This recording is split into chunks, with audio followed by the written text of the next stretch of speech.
Fitness ज़्यादा ज़रूरी नहीं था, मेरे लिए लुक ज़रूरी था। शॉर्टकट्स में स्टेरॉइड ये सब थे जो मैंने कभी सोचा नहीं है लेने का, या ना मैं कभी लूँगा, बिकॉज उसके जो लॉन्ग टर्म साइड इफ़ेक्ट्स है वो बहुत ज़्यादा ख़राब है।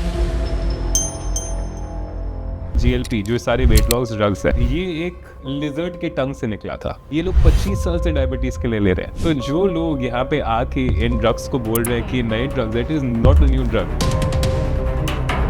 ये एक 40 साल 50 साल का रिसर्च है। तो ये डायबिटीज के लिए था, फिर से वेट लॉस में यूज किया। वेट लॉस एक साइड इफेक्ट है। ये इतना महंगा ड्रग है। आज के दिन आपका जो राइबेलिसिस जो टैबलेट्स आता है वही 7-8 हज़ार रुपए का है। अगर आप मुंजारो या विगोवी वो 15 से 30 हज़ार रुपए तक का आता है। तो वो एक कॉमन मैन तो अफोर्ड नहीं कर सकता। उसके बाद अगर 8 करोड़ 10 करोड़ लोग ले रहे हैं, आप सोचिए कितने लोग ले रहे हैं। दुनिया में 60,000 ड्रग्स है, उसमें से हजारों ड्रग्स ऐसे जिनके बहुत सारे साइड इफेक्ट्स है। 100 लोग में से खाली 5 जन फिट हो रहे हैं, तो कैसे जिन लोगों को हेल्प कर रहा है?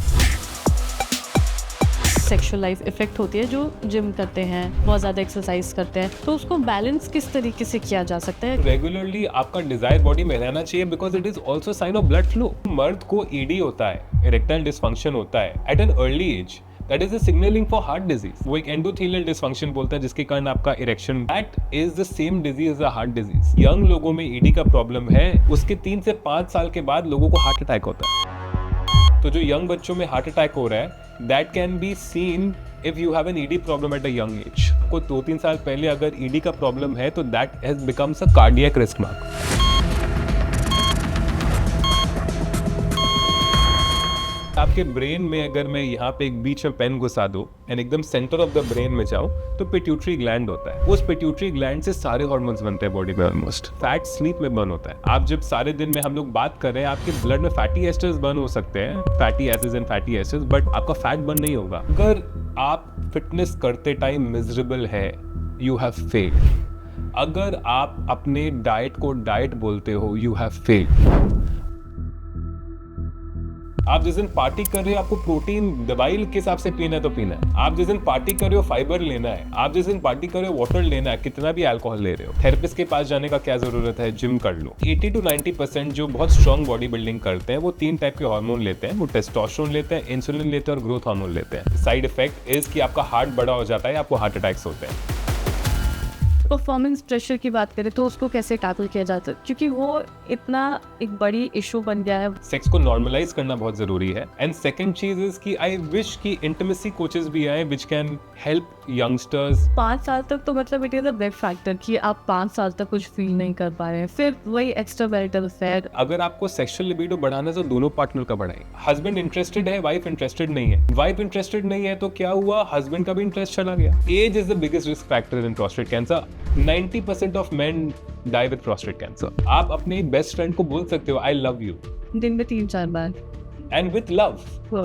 बट एक मर्द एक दूसरे मर्द को कभी नहीं बोलेगा आई लव यू, बिकॉज उनको लगेगा कि I am showing my weakness. Protein को बर्न करने के लिए प्रोटीन का 30% कैलोरी बर्न करना पड़ता है। लीन बॉडी एंड हेल्दी होते हैं उन लोग अपना मसल बिल्ड करने के लिए कैलोरी डेफिसिट में जाते हैं, उन लोगों का टेस्टोस्टेरोन कम हो जाता है। मेरा जजमेंट का स्टाइल ही नहीं है भाई, मेरे को नहीं करना है।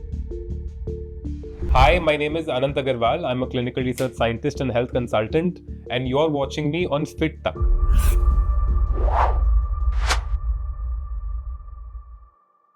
Hello everyone, welcome to a weekly health podcast problem क्या है। आज हमारे साथ हैं Anant Agarwal, clinical research scientist and health consultant, जो अपनी पर्सनल हेल्थ जर्नी के साथ साथ साइंटिफिक इनसाइट्स भी हमारे साथ शेयर करेंगे। इस एपिसोड में हम बात करेंगे दुनिया के सबसे बड़े टॉपिक्स में से एक, वेट लॉस। साथ ही हम डिस्कस करेंगे हार्ट हेल्थ, गट हेल्थ और सेक्सुअल हेल्थ, और ये भी समझेंगे कि आपके बॉडी के हार्मोन्स किस तरीके से काम करते हैं, क्योंकि हमारी बॉडी एक कनेक्टेड सिस्टम है। अगर आपने भी अभी तक फिट तक को सब्सक्राइब नहीं किया है तो प्लीज सब्सक्राइब करें। तो चलिए लेट्स वेलकम अनंत अग्रवाल। अनंत, आपका बहुत बहुत स्वागत है हमारे शो में। Thank you so much. बहुत सारे सवाल हैं, बहुत सारे कंफ्यूजन्स हैं, बहुत सारे बिट्स हैं, तो आज सारे सवाल आपसे करेंगे। बिल्कुल। और उम्मीद यही है कि हमारे लोगों को अच्छी इन्फॉर्मेशन मिल जाए, क्योंकि हमारे एनवायरनमेंट में इतनी सारी चीज़ें हैं, लोग खुद से कंसल्ट नहीं करते हैं डॉक्टर्स को। उन्हें लगता है कि वो कुछ भी मल्टीविटामिन्स ले लेंगे, कुछ भी इंजेक्शंस ले लेंगे, लेकिन फिर उसके साइड इफेक्ट्स भी बहुत ज़्यादा होते हैं। तो एक एक करके आपसे सवाल करेंगे, लेकिन सबसे पहला सवाल एक पर्सनल सवाल होगा, क्योंकि आपने खुद नज़दीक से अपनी जर्नी फॉलो की है 155 kg से, और अब आप हमारे सामने एकदम फिट हैं और बहुत अच्छे भी लग रहे हैं। तो आपकी जर्नी किस तरीके से शुरू होती है? आप कैसे खुद को मोटिवेटेड आपने रखा?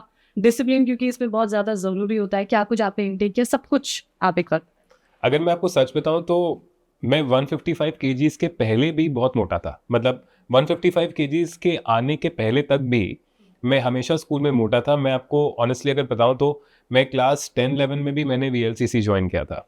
तो मैं हमेशा लुकआउट में था। मैं बहुत बॉडी कॉन्शियस था बिकॉज मेरी पूरी फैमिली में ओबेसिटी था। तो मैं बहुत ज़्यादा कॉन्शियस था एंड मैंने बहुत कुछ किया, वीगन, कीटो, आप जो भी बोल लीजिए। मतलब फिर मैंने वीएलसीसी भी ज्वाइन किया, फिर वाइब्स भी ज्वाइन किया।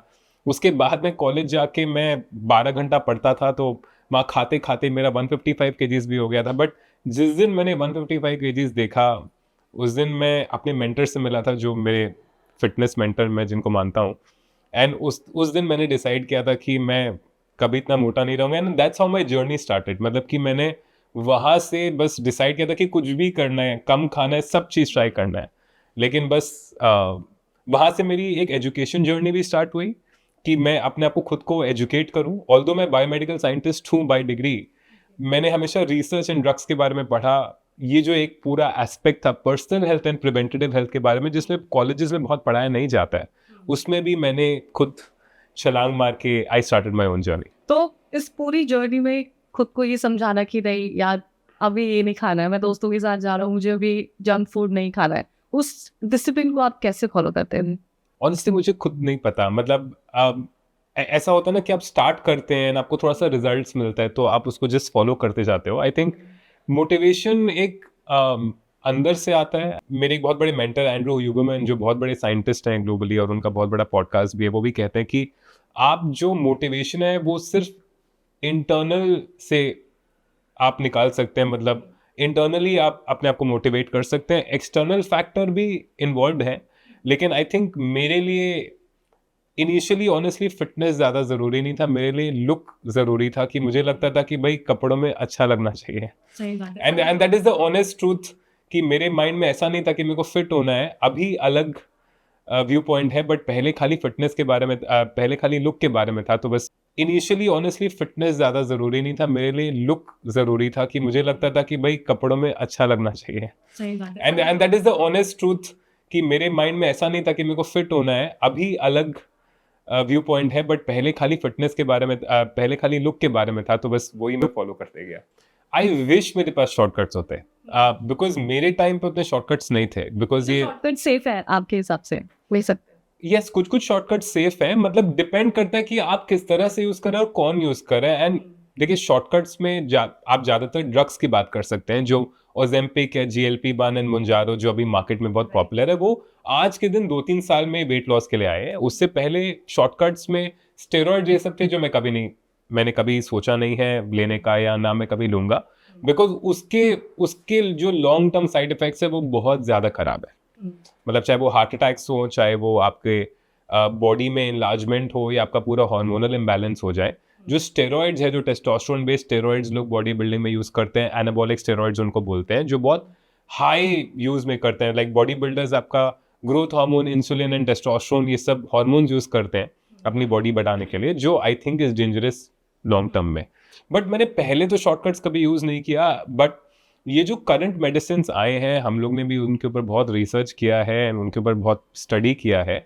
आई थिंक वो सही लोगों के लिए सही है। मतलब ऐसे बहुत सारे लोग हैं जिनको उन ड्रग्स की ज़रूरत हो सकती है, एंड वो ड्रग्स लेने के लिए उनको बेनिफिट भी मिल सकता है। क्योंकि बहुत लोग ये चीज़ नहीं समझते हैं। लोग इसके लॉन्ग टर्म रिसर्च का सवाल उठाते हैं कि इसका लॉन्ग टर्म में क्या होगा। कोई बोलता है कैंसर हो जाएगा, कोई बोलता है कुछ हो जाएगा। बट बहुत लोगों को ये पता नहीं है कि ये जो ओजेम्पिक है, ये 1980 में डिस्कवर हुआ था। ये 1980 में क्यों डिस्कवर हुआ था? बहुत लोग थे जो डाइटिंग करते हैं, एक्सरसाइज करते हैं, पर फिर भी वेट कम नहीं होता है। आप खुद सोचिए, आप हो सकता है आप जितना खा रहे हो, एक जो इंसान मोटा है वो भी उतना ही खा रहा हो, लेकिन क्या वो आपकी तरह वेट लूज करेगा या आपकी तरह फिटनेस रहेगा? नहीं। तो खाना is always not the factor. बहुत लोग होते हैं, बहुत सारे आंटीज होते हैं, अंकल्स होते हैं, जो बहुत कम खाते हैं, लेकिन फिर भी उनका वेट बहुत ज़्यादा रहता है। उन लोग एक्सरसाइज भी करते हैं तो भी वेट कम नहीं होता है। एंड ये रिसर्चर्स आप 1980s में ये चीज़ पढ़ना चाहते थे, तब उन्होंने एक हार्मोन डिस्कवर किया जिसका नाम था GLP, जो सारे वेट लॉस ड्रग्स है। ये एक लिजर्ड के टंग से निकला था। एक लिजर्ड था, उसका नाम है सिल्वा मॉन्स्टर, उसके टंग से निकला ये उसके टंग से निकला वो GLP। उन्होंने देखा कि 30% GLP मिमिक कर सकता है बॉडी में। इसका 20 साल तक रिसर्च हुआ, 1990s में इसके क्लिनिकल ट्रायल्स हुए। नहीं, उसके बाद 2002 में इसका पहला वर्जन निकला, उसके बाद 2006 में नेक्स्ट वर्जन निकला, फिर 2010 में निकला, फिर 2015 में निकला। ये लोग 25 साल से डायबिटीज के लिए ले रहे हैं। तो जो लोग यहाँ पे आके इन ड्रग्स को बोल रहे हैं कि नए drugs, it is not a new drug, ये एक 40 साल 50 साल का रिसर्च है। तो ये डायबिटीज के लिए था, फिर से वेट लॉस में? वेट लॉस एक साइड इफेक्ट है। मतलब अगर आपने कभी वायग्रा का स्टोरी सुना है तो 1996 में जब फाइजर ये ड्रग टेस्ट कर रहा था पल्मरी हाइपरटेंशन के लंग्स के लिए, तो उन्होंने देखा कि ये साइड इफेक्ट होता है। उन्होंने साइड इफेक्ट को मार्केट करके वायग्रा निकाला। तो ये एक्चुअली जो ड्रग है GLP-1, ये एक्चुअली आपके इंसुलिन को करेक्ट करने का है, जो आपकी बॉडी का चाबी है, जो आपका बॉडी पतला है या मोटा है वो डिसाइड करता है, एक की फैक्टर है। तो जो चीज़ इंसुलिन को कंट्रोल कर सकता है वो आपके वेट को कंट्रोल कर सकता है। तो जब कोई चीज़ आपके इंसुलिन को ठीक से कंट्रोल करने लगता है, आपका वेट लॉस होने लगता है। तो टेक्निकली वेट लॉस एक साइड इफेक्ट है इस मेडिसिन का। इसका एक्चुअल काम आपके इंसुलिन को करेक्ट करना है, विच इज एजिंग। आप जैसे जैसे एज करते हो आपका इंसुलिन ऑटोमेटिकली थोड़ा सा डिसफंक्शन होते जाता है, which is a normal process of ageing. कि आप जैसे बड़े होगे आपका इंसुलिन थोड़ी 18 की तरह काम करेगा। तो जैसे जैसे आपका इंसुलिन का फंक्शन खराब होते जाता है, एक तरह से आप इसको एक एंटी एजिंग ड्रग भी बोल सकते हैं जो लोग ले रहे हैं। तो ये ड्रग इज वेट लॉस, जो हम लोग बार बार इस ड्रग के लिए बात करते हैं, it's actually a side effect, it's not proper method. सबसे ज्यादा मतलब कौन यूज कर रहा है? ज्यादातर टाइप 2 डायबिटिक्स यूज करते हैं, लेकिन अगर कोई मॉर्बिडली ओबीस है जो बिल्कुल चल फिर नहीं सकता, जिसके बहुत ज्यादा विसरल ऑर्गन फैट है, ऑर्गन्स में बहुत सारा फैट जमा हुआ है, जिनका BMI 35-40 के ऊपर है, या फैट परसेंटेज बहुत 40-45 है, जो normal healthy diet and exercise से भी वो अचीव नहीं कर सकता जो उसको अचीव करना चाहिए, एंड उसका हार्मोनल इम्बैलेंस है। आप कोई भी धागा को लेके अगर कहीं पे चिपकाना चाहते हैं तो आपको कहीं ना कहीं से तो पकड़ना पड़ता है ना धागा। तो बहुत बार ये मेडिसिन काम आते हैं उस धागे को एक तरह से पकड़ने के लिए। आप अगर एक बार इंसुलिन को पकड़ लेंगे तो बाकी चीज से आपका वेट लॉस होना स्टार्ट होगा, बिकॉज ये मैजिक पिल नहीं है। GLP आपको पता होना चाहिए, सब ओजेम्पिक टाइप के ड्रग्स आधे लोग में काम नहीं करते हैं, बिकॉज उन लोग इसको मैजिक पिल की तरह लेते हैं। अगर आप मैजिक पिल की तरह लेंगे तो आपका मसल लॉस होगा, and muscle loss is actually आपका एज को बढ़ा रहा है, आपका एज को कम नहीं कर रहा है। तो अगर आपको GLPs को भी सही तरीके से लेना है, उसमें भी एक तरीका होता है जहाँ पे इट बिकम्स मोर इम्पॉर्टेंट कि जहाँ पे आप राइट डाइट और राइट एक्सरसाइज फॉलो करें। तो अब जब वो मेडिसिन लेते हो तो आपको वो मेडिसिन लेना ताकि आप एक तरफ से इंसुलिन पकड़ ले कि इंसुलिन आपके फैट को स्टोर नहीं करे, एंड उसके बाद आप प्रोटीन, एक्सरसाइज, ये सब अगर ठीक से करेंगे तो आपका जेन्युइन वेट लॉस होगा। तो कॉमन मैन ले रहा है ये ड्रग या अभी सिर्फ? बिल्कुल ले रहे हैं। दुनिया में 8 करोड़ 10 करोड़ लोग ले रहे हैं दुनिया में। मतलब अगर आप देखें तो वर्ल्ड का 1% पॉपुलेशन हो गया, जबकि ये बहुत प्रिविलेज ड्रग है। एग्जैक्टली वही मेरा ये इतना महंगा ड्रग है, आज के दिन आपका जो राइबेलिसिस जो टैबलेट्स आता है वही 7-8 हज़ार रुपये का है एक महीना का, अगर आप पैकेज को अगर आप देखेंगे तो। और अगर आप मोन्जारो या विगोवी, वो 15 से 30 हज़ार रुपये तक का आता है महीना। तो वो एक कॉमन मैन तो अफोर्ड नहीं कर सकता। उसके बाद अगर 8 करोड़ 10 करोड़ लोग ले रहे हैं, आप सोचिए कितने लोग ले रहे हैं। मतलब ग्लोबल डेटा स्टेटिस्टिक्स है इसके ऊपर। जो लॉसूट्स भी है, लोगों को इसके बारे में ठीक से पता नहीं है। ये लॉसूट इसलिए नहीं है कि ड्रग ने कुछ गलत किया, ये लॉसूट इसलिए है कि ड्रग के बॉटल में ठीक से लेबलिंग नहीं हुई। और अगर आप एक ड्रग कंपनी है, आप खुद सोचिए, आपका काम जो ड्रग है ये प्रिस्क्रिप्शन ड्रग है, ये तो डायरेक्ट पेशेंट को बेचने का ड्रग नहीं है। आप तो जाके एक दवाई की दुकान में नहीं बोल सकते भाई मेरे को ओजेम्पिक दो। आप टेक्निकली डॉक्टर को बेच रहे हैं, तो काम तो डॉक्टर का है ना आपको एक्सप्लेन करना। तो आप अगर इसको अगर एकदम इन डेप्थ स्टडी करेंगे, एंड आई एम नॉट, मैं किसी फार्मा कंपनी को प्रमोट करने का कोशिश नहीं कर रहा हूँ, बिकॉज मैं इस इंडस्ट्री में हूँ, मैं रिसर्च इंडस्ट्री में हूँ 14 साल से, तो मैं समझता हूँ कि लॉबिंग कैसे होती है, बहुत सारे लॉ कंपनीज होते हैं जो क्लास एक्शन सी सूट्स करते हैं ताकि वो कंपनी से पैसा निकाल सके। एक कंपनी बिलियंस ऑफ डॉलर्स कमाए और आप उससे थोड़ा सा पैसा नहीं निकाले, ऐसा हो नहीं सकता। तो बहुत सारे लोग हैं जो बोल रहे हैं कि आप ठीक से लेबल नहीं किए, बिकॉज रिसर्च में तो पब्लिश हुआ ही था कि ऐसा प्रॉब्लम हो सकता है, तो डॉक्टर को बताना चाहिए था। तो अगर डॉक्टर को बताना चाहिए था एंड रिसर्च में जब ये पब्लिश हुआ था, तो डॉक्टर एंड पेशेंट के बीच में तो वो डिटेल्स होना चाहिए। तो ये जितने भी लॉ सूट्स हैं जो हम लोग इतना पॉपुलराइज कर दे कि $2 billion law suit Ozempic face कर रही है, इसका नैरेटिव सेटिंग बहुत गलत होता है। एंड जो लोग ये ड्रग ले रहे हैं जो अपने वेट लॉस के लिए या डायबिटीज के लिए ले रहे हैं, वो लोग डिसवेड हो जाते हैं बिकॉज उनको लगता है कि उनका आँख खराब हो जाएगा, उनको पैंक्रेटाइटिस हो जाएगा। पर ये कहा जाता है ना, मतलब ये बोला जाता है कि आपको इससे साइड इफेक्ट्स भी हो सकते हैं, क्योंकि कई ऐसे इन्फ्लुएंसर्स हैं जो बताते हैं, कई ऐसे वीडियो है, आप रिसर्च करेंगे तो चीज़ें आती है, तो लोगों में डर तो है ही। नहीं, बिल्कुल है, एंड इसका भी एक कॉन्टेक्स्ट सेट होना चाहिए। ऑफ कोर्स साइड इफेक्ट्स है एंड गैस्ट्रिक साइड इफेक्ट्स भी हैं, बहुत सारे साइड इफेक्ट्स हैं, बट इसलिए एलिजिबिलिटी बहुत इंपॉर्टेंट है। देखिए मेरा सवाल, मैं साइड इफेक्ट्स के बारे में बात करूं, मैं एक बहुत जनरल कॉन्सेप्ट के बारे में बात करना चाहता हूं। अगर आप मेडिकल एंड क्लिनिकल लिटरेचर देखेंगे तो दुनिया में 60,000 ड्रग्स है, उसमें से हजारों ड्रग्स ऐसे हैं जिनके बहुत सारे साइड इफेक्ट्स हैं। आप सिर्फ ओजेम्पिक के बारे में क्यों बात करते हैं? आपको क्या प्रॉब्लम है अगर कल लोगों का वेट लॉस हो रहा है तो? मैं आपको बता रहा हूं, बहुत सारे ड्रग्स हैं, बहुत सारे कीबोर्ड ड्रग्स है, बात करें उनके साइड इफेक्ट्स के बारे में। क्यों नहीं बात कर रहे इन्फ्लुएंसर्स? बोल दीजिए नहीं लेना चाहिए। आज ओबेसिटी को आप एक प्रॉब्लम क्यों नहीं मानते हैं? मैं एकदम साइकोलॉजिकल कॉन्सेप्ट में जा रहा हूं बिकॉज साइड इफेक्ट्स बहुत टेक्निकल चीज है। आज के दिन अगर कोई ओबीस है जो मेहनत करता है, मैं आपको मेरे पर्सनल एग्जांपल से बता सकता हूँ। As a person who has been obese, I know a lot of obese people. मेरे बहुत सारे पेशेंट्स आते हैं जो ओबीस हैं। ऐसा कोई ओबीस पेशेंट नहीं है जो कोशिश नहीं करता या कभी किसी ने कोशिश नहीं की हो और हार नहीं मानी। बिल्कुल कोशिश करते, उनका कॉन्फिडेंस खत्म हो जाता है कि वो लोग बर्नआउट कर जाते हैं एंड उसके कारण खाने पीने लगता है। तो मैं बोल रहा हूँ, आप सिर्फ ओजेम्पिक के पीछे क्यों हैं?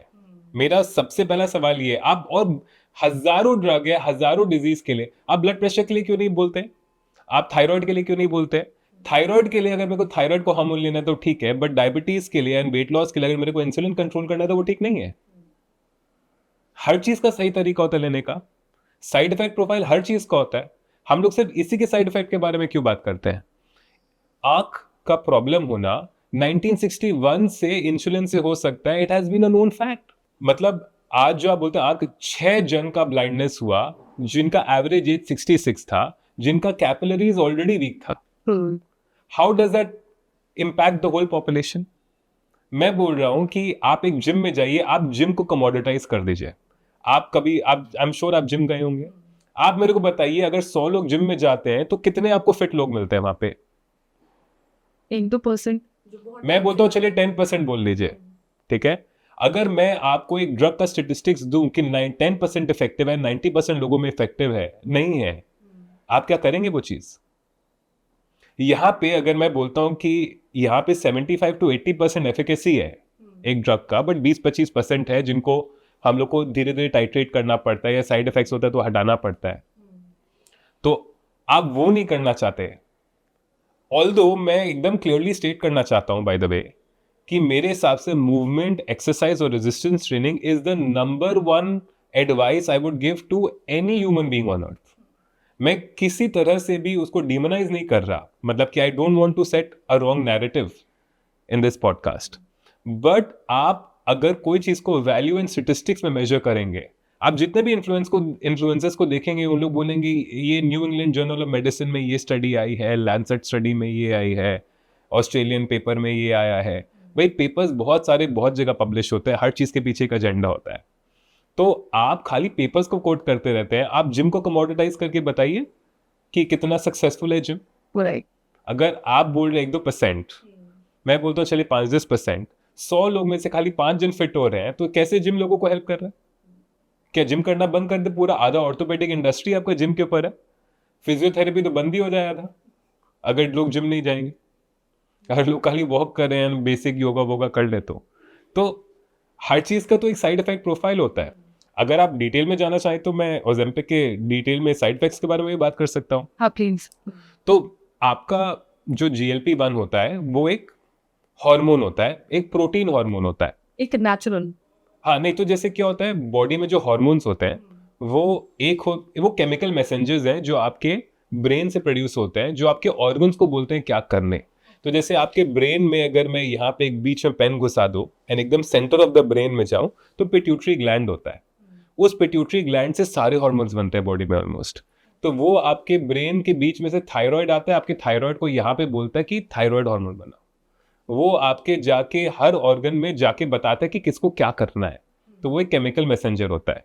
तो हार्मोन भी दो तरीके के होते हैं, एक होता है जो स्टेरॉइड हार्मोन होता है, जो आपके सेक्स हार्मोन्स होते हैं, एंड एक होता है जो आपके प्रोटीन हार्मोन्स होते हैं। वो खाली एक केमिकल स्ट्रक्चर है, नेचुरल एंड अननेचुरल तो दोनों होते हैं। स्टेरॉइड भी नेचुरल चीज होता है, हल्दी भी स्टेरॉइड होता है। तो वो जो हार्मोन्स होते हैं, जो आपका पेट है वो एक हार्मोन बनाता है जिसका नाम जीएलपी है, आपका जो स्टमक है। जीएलपी हार्मोन तब बनता है जब आपका पेट भर जाता है। क्या होता है कि बहुत जो मोटे लोग होते हैं उनका जो जीएलपी हार्मोन है वो ठीक से आपके ब्रेन को सिग्नल नहीं करता है कि पेट भर गया। जीएलपी हार्मोन कर क्या रहा है, आपका पेट जो है इतना बड़ा होता है, जब आपका पेट भर जाता है तो वो हार्मोन बनता है यहाँ पे, जो आपके ब्रेन को सिग्नल करता है कि खाना बंद करो, मेरा पेट भर गया है। लेकिन जो लोग बहुत मोटे होते हैं उनका जीएलपी सिग्नलिंग वीक होता है, एंड बहुत लोगों को ये नहीं पता कि जीएलपी ब्रेन में भी बनता है। तो वो दोनों के बीच में एक सिग्नल होता है कि भाई खाना बंद करो, मेरा पेट भर गया। तो मोटे लोगों में वो सिग्नलिंग वीक हो जाती है। तो जब आप बाहर से जीएलपी इंजेक्ट करते हो तो वो जो जीएलपी अचानक से स्ट्रांग हो जाता है। तो जब आपका पेट भर जाता है तो आपको वो नॉजिया फीलिंग आएगा कि मेरा पेट कैसे भर गया इतना में, मेरे लिए तो ये नॉर्मल था, मेरे लिए ये कैसे नॉर्मल हो गया। तो उसके कारण लोग कम खाने लगता है, तो उनको भूख नहीं लगता शुरू शुरू में, उनको क्रेविंग्स बंद हो जाती है, उनको नॉजिया लगता है। यस, इसमें रियल साइड इफेक्ट्स भी है कि आपके गॉल ब्लैडर में, पैंक्रियास में प्रेशर आ सकते हैं, लेकिन उसके लिए भी एक एलिजिबिलिटी टेस्ट होता है। अगर आप सेफ्टी पैरामीटर में जाएंगे तो साइड इफेक्ट्स नहीं होंगे, वो आराम से मिटिगेट हो सकते हैं। टेस्ट के बाद हम ये ले सकते हैं। यस, आपको पूरा एक सेफ्टी पैनल कराना पड़ता है। हम लोग एक सेफ्टी पैनल देखते हैं, आंख चेकअप कराते हैं, सब चीज़ चेकअप कराते हैं, थायराइड चेकअप कराते हैं, पैनक्रियास चेक करवाते हैं, यूएसजी करवाते हैं, हर चीज़ चेक करते हैं। अगर आप सेफ नहीं है तो आप सिर्फ ओजेम्पिक छोड़िए, जैसे मैंने आपको पहले बोला, आप कोई भी ड्रग नहीं ले सकते। हर ड्रग के लिए आपको सेफ्टी पैरामीटर चेक करना पड़ता है, बिकॉज आप प्लीज समझिए कि ड्रग एक इंटरवेंशन है, एक ऐसी चीज है जो लाइफस्टाइल नहीं होती है। अनलेस आपको एक ऐसा ऑटोइम्यून डिसऑर्डर है जो लाइफ लॉन्ग रहेगा। ड्रग एक सर्टेन पीरियड ऑफ टाइम के लिए दिया जाता है कि आपको स्टार्ट करना है, मतलब 0 या 1 से उसको उतने डोज तक लेके जाना है जितना ज़रूरी है, ताकि आपका मैक्सिमम आउटपुट निकल जाए, लेकिन उसको 0 भी करना है। यहाँ पे मेरे को लगता है कि जो पेशेंट्स हैं उनको ये समझना चाहिए कि उन लोग डॉक्टर फॉलोअप नहीं करते हैं। मैं अपने खुद के फैमिली का एग्जांपल देता हूँ। मेरे फैमिली में एक बार डॉक्टर में जाके 30 साल तक वही मेडिसिन लेते रहते हैं, कभी डॉक्टर के पास जाते ही नहीं। तो वो चीज़ जो है, वो चीज़ चेंज करना ज़रूरी है कि कब जो दवाई है उसको बंद करना है, वो भी देखना बहुत जरूरी। एग्जैक्टली ये होता है कि आप एक पर्टिकुलर टाइम पीरियड होता है कि फिर वो ड्रग काम नहीं करेगा। काम अगर कर भी ले तो उसका हो सकता है ज़रूरत ही नहीं हो आपको, बट आप लेते रहते हैं। तो क्या पैरामीटर्स होंगे कि आप ये वाला ड्रग ले सकते हैं जीएलपी के? तो आई थिंक जो 5 चीज़ है, जो उनका 5 मेन साइड इफेक्ट प्रोफाइल जिसको बोलते हैं कि आपका मेडिकल हिस्ट्री चेक करना है कि आपको ब्रेस्ट कैंसर का हिस्ट्री नहीं है, आपको थायराइड कैंसर का हिस्ट्री नहीं है, उसके बाद आपको पैंक्रियाटाइटिस का हिस्ट्री नहीं है, उसके बाद हम लोग गॉल ब्लैडर भी चेक करते हैं कि आपका गॉल ब्लैडर सेफली काम कर रहा है कि नहीं। उसके बाद हम लोग आपके कभी कभी हम लोग कुछ पेशेंट्स का जिनका गट प्रॉब्लम्स होता है उनको एंडोस्कोपी कोलोनोस्कोपी भी कराते हैं, हम लोग आंख भी चेक कराते हैं। उसके अलावा हम लोग एक जनरल ब्लड टेस्ट पैरामीटर करवाते हैं कि आपका in general blood test panel clean है कि नहीं। मतलब ऑब्वियसली उनके लिवर इश्यूज तो रहेंगे ही, एंड थोड़े बहुत इश्यूज रहेंगे जो ऐसे भी किसी को भी जिनको मोटापा होता है उनको होता ही है। बट ये कुछ 5-6 पैनल्स हैं जो करने के बाद हम लोग असेस कर सकते हैं कि हाँ, ये पेशेंट को हम लोग सेफली दे सकते हैं। ओके, वेट लॉस पे अगर हम लोग फोकस करें तो क्या सेफेस्ट अप्रोच हो सकता है? हम ड्रग की बात तो कर ही रहे हैं हाँ। बस, लेकिन एक सेफेस्ट अप्रोच क्या होगा अकॉर्डिंग टू? मेरे लिए आई थिंक मेरे लिए सबसे ज़रूरी है मूवमेंट। मैं हमेशा बोलता हूँ कि ऑल्दो एज साइंटिस्ट हम लोग खाने को एक लॉजिकल सेंस में देखते हैं और पढ़ते हैं और ऑब्जर्व करते हैं। हम लोग जब पब्लिक हेल्थ पॉलिसी बनाते हैं या जब एक साइंटिस्ट के नज़र से देखते हैं तो हम लोग फूड को एक लॉजिकल चीज़ समझ के देखते हैं कि अच्छा ये कार्बोहाइड्रेट है, अच्छा ये फैट है, अच्छा ये प्रोटीन है, बट क्या लोग उसको लॉजिकल तरीके से देखते हैं? भी नहीं, मुझे लगता है ऐसा इतना डिटेल्स में शायद नहीं जा पाते हैं लोग, एक कॉमन मैन। एक कॉमन मैन जो है उसके लिए फूड एक इमोशनल चीज़ है, एग्जैक्टली। राइट? तो मेरे लिए वो अंडरस्टैंड करना कि एक पेशेंट का क्या माइंड व्यू है, क्या पॉइंट ऑफ व्यू है, कि वो खाने को, उसके खाने के साथ रिलेशनशिप कैसा है। मेरे पास कोई भी पेशेंट आता है तो मैं उससे सबसे पहला सवाल पूछता हूँ कि आपका खाने के संग क्या रिलेशनशिप है। हम लोग आपके खाने के रिलेशनशिप को चेंज करना चाहते हैं, आपको अपना बिहेवियर चेंज करना पड़ेगा। मैं हमेशा फोकस करता हूँ बिहेवियर के ऊपर, नॉट फूड के ऊपर। आप जो खा रहे हो उसमें इंग्रेडिएंट चेंज कर लो, आप जो खा रहे हो उसका क्वांटिटी थोड़ा सा आगे पीछे कर लो, बिकॉज आपको अपना रिलेशनशिप जब तक आप चेंज नहीं करोगे, आप जब तक अपने आप को सेल्फ रिस्पेक्ट नहीं करोगे, आपका फूड डाइट कभी नहीं, मैं आपको ऑनेस्टली बता रहा हूं, no diet in the world sustainable. कोई डाइट, आप कुछ भी लिख दीजिए, कोई भी सस्टेनेबल डाइट दुनिया में नहीं है। इनफैक्ट रिसर्च में भी बहुत सारे मेटा एनालिसिस हुए हैं कि 90% लोग जो डाइट करके वेट लॉस करते हैं वो वापस से वेट गेन बैक कर लेते हैं, वापस से अपना वेट गेन कर लेते हैं। उसका रीजन क्यों है? बिकॉज कोई भी चीज सस्टेनेबल नहीं है। तो आपको अगर कोई चीज को हैबिट बनाना है तो मेरा एक, जैसे मैंने खुद का एक फॉर्मूला बनाया है कि 5 थिंग्स दैट रिमेन। हम लोग भी मेडिकल प्रोटोकॉल्स देते हैं, हमारे डॉक्टर्स हैं जो मेडिकल प्रोटोकॉल्स बनाते हैं, हमारे न्यूट्रिशनिस्ट हैं जो न्यूट्रिशन प्रोटोकॉल्स बनाते हैं, बट हम लोग क्या बोलते हैं कि यू हैव टू फॉलो जो 5 चीज रह जाएगी। आपके 5 हैबिट्स क्या होने चाहिए? नंबर 1, आपका हैबिट होना चाहिए अच्छे से सोने का। स्लीप बहुत इंपॉर्टेंट है, बिकॉज आपको पता होना चाहिए फैट स्लीप में बर्न होता है। आप जब सारे दिन में, हम लोग बात कर रहे हैं, आपके ब्लड में फैटी एस्टर्स बर्न हो सकते हैं, fatty acids and fatty asters, but आपका फैट बर्न नहीं होगा। आपका फैट सोते टाइम बर्न होगा। अगर आप वो पहनोगे या आप कोई वो मतलब ट्रैकर पहनोगे तो आपको समझ में आएगा कि अगर आपका रात को स्लीप साइकिल अच्छा है, आप कैलोरी बर्न देखेगा ज़्यादा होगा। तो हम जितना ज़्यादा सोएंगे उतना कम होगा। एब्सोल्युटली। तो अगर आप 8 घंटा 9 घंटा सोएंगे आपका फैट बर्न बेटर होगा। तो sleep is very important.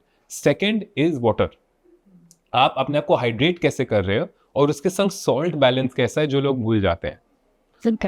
Water and salt का राइट बैलेंस होना चाहिए। मैं लोगों को बोलता हूँ कि बहुत लोग डिहाइड्रेटेड रहते हैं या तो ओवर हाइड्रेटेड रहते हैं, तो उसके बीच में एक बैलेंस होना चाहिए। एक हर एक बॉडी वेट के हिसाब से कुछ वाटर होता है जो सॉल्ट के संग मतलब इलेक्ट्रोलाइट्स होते हैं, वो लेने चाहिए लोगों को ताकि उनका बैलेंस अच्छा रहे।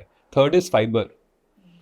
आपके पूरे जो गट सिस्टम है, जो आज के दिन लोगों का सबसे बड़ा प्रॉब्लम क्या है? गट।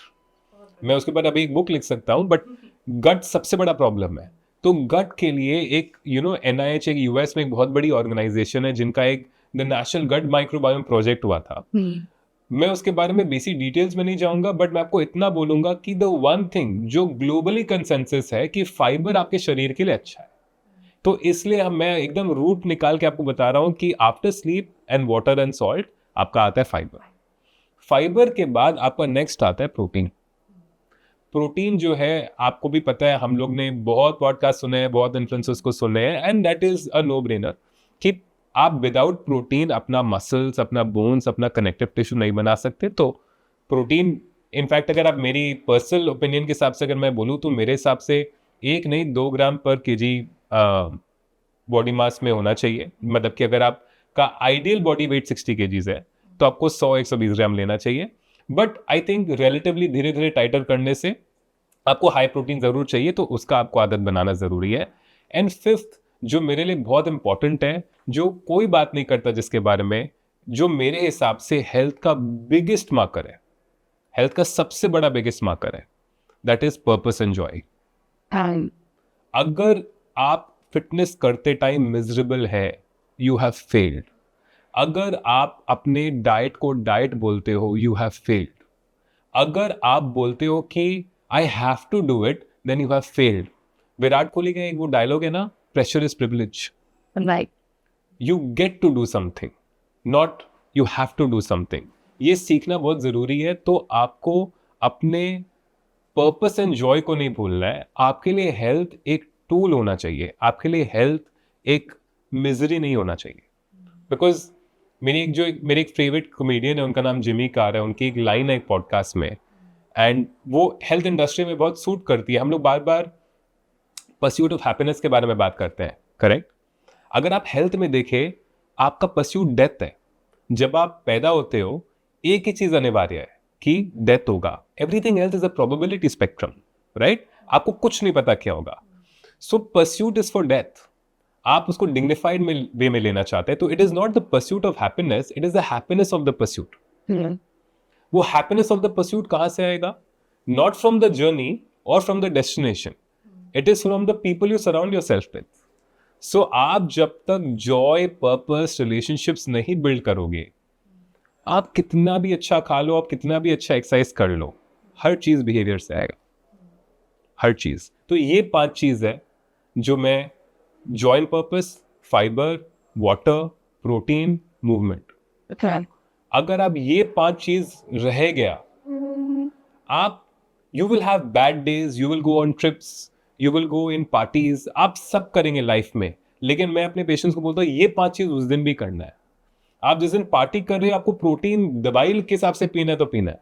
आप जिस दिन पार्टी कर रहे हो, फाइबर लेना है। आप जिस दिन पार्टी कर रहे हो, वाटर लेना है, कितना भी अल्कोहल ले रहे हो। जैसे जिम लवर्स होते हैं उनके लिए एक स्टेटमेंट होता है कि मैं पार्टी नहीं करूंगा, मैं बाहर नहीं जाऊंगा, मुझे डाइट पे स्ट्रिक्टली फॉलो करना है, मुझे डाइट। तो क्या वो एक सही रास्ता होता है? क्योंकि वो लोग बहुत अपनी पर्सनल लाइफ में भी बहुत बोरिंग हो जाते हैं ना, वो इन्वॉल्व नहीं कर रहे हैं किसी को, वो किसी के साथ जा नहीं रहे, वो बस डाइट पे स्ट्रिक्टली उसे ही फॉलो कर रहे हैं। तो क्या उससे उन्हें फायदा होता है या फिर मेंटली वो एग्जॉस्ट हो जाएंगे एक दिन? ऑनेस्टली, मैं अगर आपको अपना ऑनेस्ट आंसर बताऊं तो मैं कौन होता हूं जज करने वाला? देखिए, आपका जिंदगी में क्या पर्पस है, आप क्या अचीव करना चाहते हो, सिर्फ आप जानते हो। आप अगर प्रधानमंत्री मोदी हो, जो नेशन को बिल्ड करना चाहते हो, जो एक अकेले रास्ते में जाना चाहते हैं, जिनके पास हो सकता है सराउंडिंग में कोई नहीं हो, तो वो आपका चॉइस है, राइट? आज के दिन अगर कोई बॉडी बिल्डर को लगता है कि उससे वो खुशी मिलती है उससे, तो मैं कौन होता हूं जज करने वाला? But as a human being I can tell you कि हम लोग सोसाइटी में रहने वाली एक स्पीशीज है, जो एक संग सोसाइटी में रहती है, एक संग खुश रहती है, एक संग जॉय बनाती है, एक संग पर्पस बनाती है, एक संग एक फैमिली बनाती है, करेक्ट? तो आई डू फील कि बहुत जन एक्सट्रीम हो जाते हैं। लेकिन अगेन, मैं अगर आपको एकदम शॉर्ट में बोलूँ तो मैं कौन होता हूँ जज करने वाला कि वो क्या करना चाहते हैं? अगर उनको खुशी मिलती है, then I am happy for them. अगर वो मिजरेबल है, अगर वो सिर्फ इसलिए कर रहे हैं कि वो दर्द में है, राइट? बहुत जन बोलते हैं कि अरे थेरेपिस्ट के पास जाने का क्या जरूरत है, जिम कर लो। ऑल्दो जिम इज ग्रेट, मैं डिनाई नहीं कर रहा, अगेन आई कीप सेइंग कि जिम सबसे इंपॉर्टेंट है, but gym is not a replacement for therapy.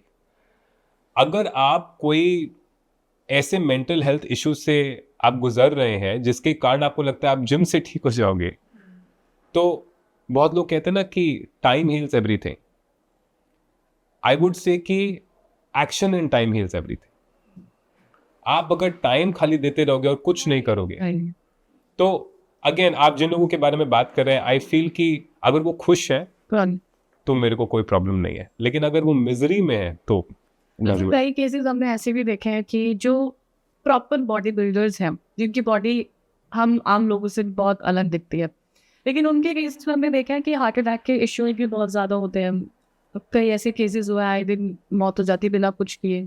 तो उनके केसेस में ऐसा क्या होता है? क्या वो कुछ ऐसी चीज़ें ले रहे हैं जो मार्केट में अवेलेबल नहीं है, या डॉक्टर्स उन्हें रिकमेंड नहीं करते, लेकिन उनकी प्रोफेशन के लिए वो ज़रूरी है? नहीं, बिल्कुल। आई मीन अगेन, मेरे पास इसका डेटा एंड स्टेटिस्टिक्स नहीं है, बट मैं आपको अपने ऑब्जर्वेशन से बता सकता हूँ ऑनेस्टली कि 80 to 90% जो बहुत स्ट्रॉन्ग बॉडी बिल्डिंग करते हैं, वो 3 टाइप के हार्मोन लेते हैं। वो टेस्टोस्टेरोन लेते हैं, इंसुलिन लेते हैं और ग्रोथ हार्मोन लेते हैं।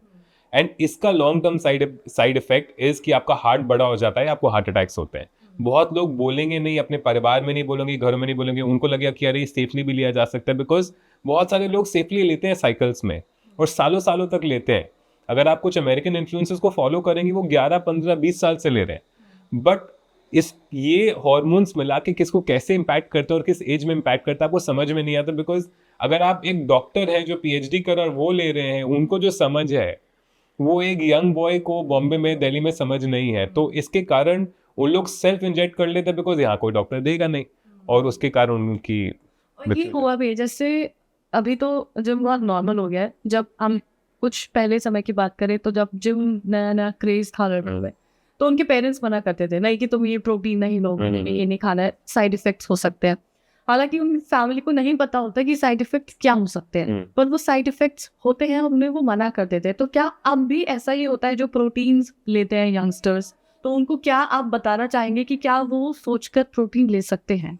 नहीं, बिल्कुल। आई थिंक जिस टाइम पे बोला जाता था उस टाइम वो गलत नहीं बोला जाता था, बिकॉज उस टाइम कोई चेक नहीं था। देखिए, आज के दिन कंज्यूमर अवेयरनेस बहुत बढ़ गई है। आज के दिन मतलब लोग बहुत ज़्यादा अवेयर हो गए हैं कि प्रोटीन पाउडर क्या होता है, बिकॉज बहुत सारे प्रोटीन चेक्स भी हुए हैं जिसमें बहुत कहीं कहीं स्टेरॉइड्स भी मिलाए हुए थे, कहीं पे कुछ टॉक्सिसिटी भी थी। बट अब क्या है, अगर आप टॉप 5-10 ब्रांड्स देखेंगे इंडिया में, चाहे वो आपका वेलबींग न्यूट्रिशन हो या आपका the whole truth whey protein हो या ये जो फूड फार्मा है उनकी जो ब्रांड हो ओनली व्हाट्स नीडेड, एंड अभी निकुंज की जो सुपर यू ब्रांड है रणवीर सिंह की, जितने भी बड़े बड़े ब्रांड्स हैं आज के दिन उनको पता है कि प्रोटीन पाउडर का क्या रेपुटेशन है। तो उस रेपुटेशन को हटाने के लिए जो आपको चेक्स करने पड़ते हैं, मोल्ड चेक होता है, वेट टेस्टिंग होता है कि उसमें क्या क्वांटिटी है, क्या सेफ्टी है, क्या मेजरमेंट है, तो वो आज के दिन टॉप 5-10 ब्रांड सब करते हैं। तो जो भी आज के दिन प्रोटीन शेक लेना चाहता है, बिकॉज हम लोग प्रोटीन स्टार्व्ड हैं एंड बिकॉज वेजिटेरियन डाइट्स में बहुत प्रोटीन नहीं होते हैं, और अगर वो लेना चाहते हैं तो मेरे हिसाब से गलत नहीं है। लेकिन अगर आप non vegetarian and natural diet से अगर आप रेगुलर प्रोटीन ले सकते हो तो उससे बेटर भी कुछ नहीं। बट यस, उसमें गलत भी कुछ नहीं अगर कोई प्रोटीन शेक्स ले रहा है। बट पहले के ज़माने में इसलिए भी बोलते थे कि बहुत मिलावटें होती भी थी, बट आज के दिन वो नहीं होती। तो वो डिफरेंस को एक्सेप्ट करना भी ज़रूरी है, वो माइंडसेट को शिफ्ट करना भी ज़रूरी है कि नहीं, पहले प्रॉब्लम था बट अब नहीं है। क्योंकि हम जिम की बात कर रहे हैं तो कुछ छोटे मोटे ऐसे सवाल है जो मिथ भी हो सकता है, सच्चाई भी हो सकती है। जो ज़्यादातर लोग जिम करते हैं, माना जाता है, या उनके जो फ्रेंड सर्कल होता है वो उन्हें बोलता है कि भाई तुम इतना ज़्यादा जिम कर सकते हो सकता है कि तुम्हारे अंदर उतनी एनर्जी ना बचे बेड में। मतलब हम सेक्सुअल लाइफ की बात कर रहे हैं, तो क्या ये एक मिथ है या सच में ऐसा होता है कि उनका स्टैमिना कम हो जाता है जिम इतना करते करते रहते? आई थिंक ये एक पर्सन टू पर्सन डिपेंडेंट है, बिकॉज आप ऐसे बहुत सारे एथलीट्स में मैंने देखा है जिनको हम लोग कोच करते हैं कि ऐसे प्रॉब्लम्स आते हैं जिम ट्रेनर्स में, एथलीट्स में। अब देखिए, टेस्टोस्टेरोन का, अब मैं एक्चुअली मसल्स पे जाता हूँ। मसल का फॉर्मूला क्या है? Cholesterol, protein, testosterone. ये जब 3 चीज बनते हैं तब आपका मसल बनता है बॉडी में। तो अगर आप मान लीजिए एक बहुत फिट इंसान है एंड सडनली आप अपने आप को बहुत ज्यादा बर्नआउट कर रहे हैं, लेकिन आप उतना कैलोरी नहीं ले पा रहे, आपको पता होना चाहिए जो एथलीट्स होते हैं, जो बहुत ज्यादा जिम करते हैं, उनका प्रॉब्लम होता है उतना खाना। वो लोग 3000-4000 कैलोरी बर्न करते हैं दिन में एक्सरसाइज करके, इंक्लूडिंग उनका जो रेस्टिंग मेटाबॉलिज्म होता है। तो उतना खाना पॉसिबल नहीं होता है। तो अगर आप उतना खा नहीं पाएंगे तो कहीं ना कहीं तो आप कहीं पे गड़बड़ कर रहे हैं, कहीं ना कहीं तो आपका कुछ तो कटेगा। तो आपका मसल मास अगर कटेगा तो आपका टेस्टोस्टेरोन भी कम होगा, आपका लिबिडो भी कम होगा।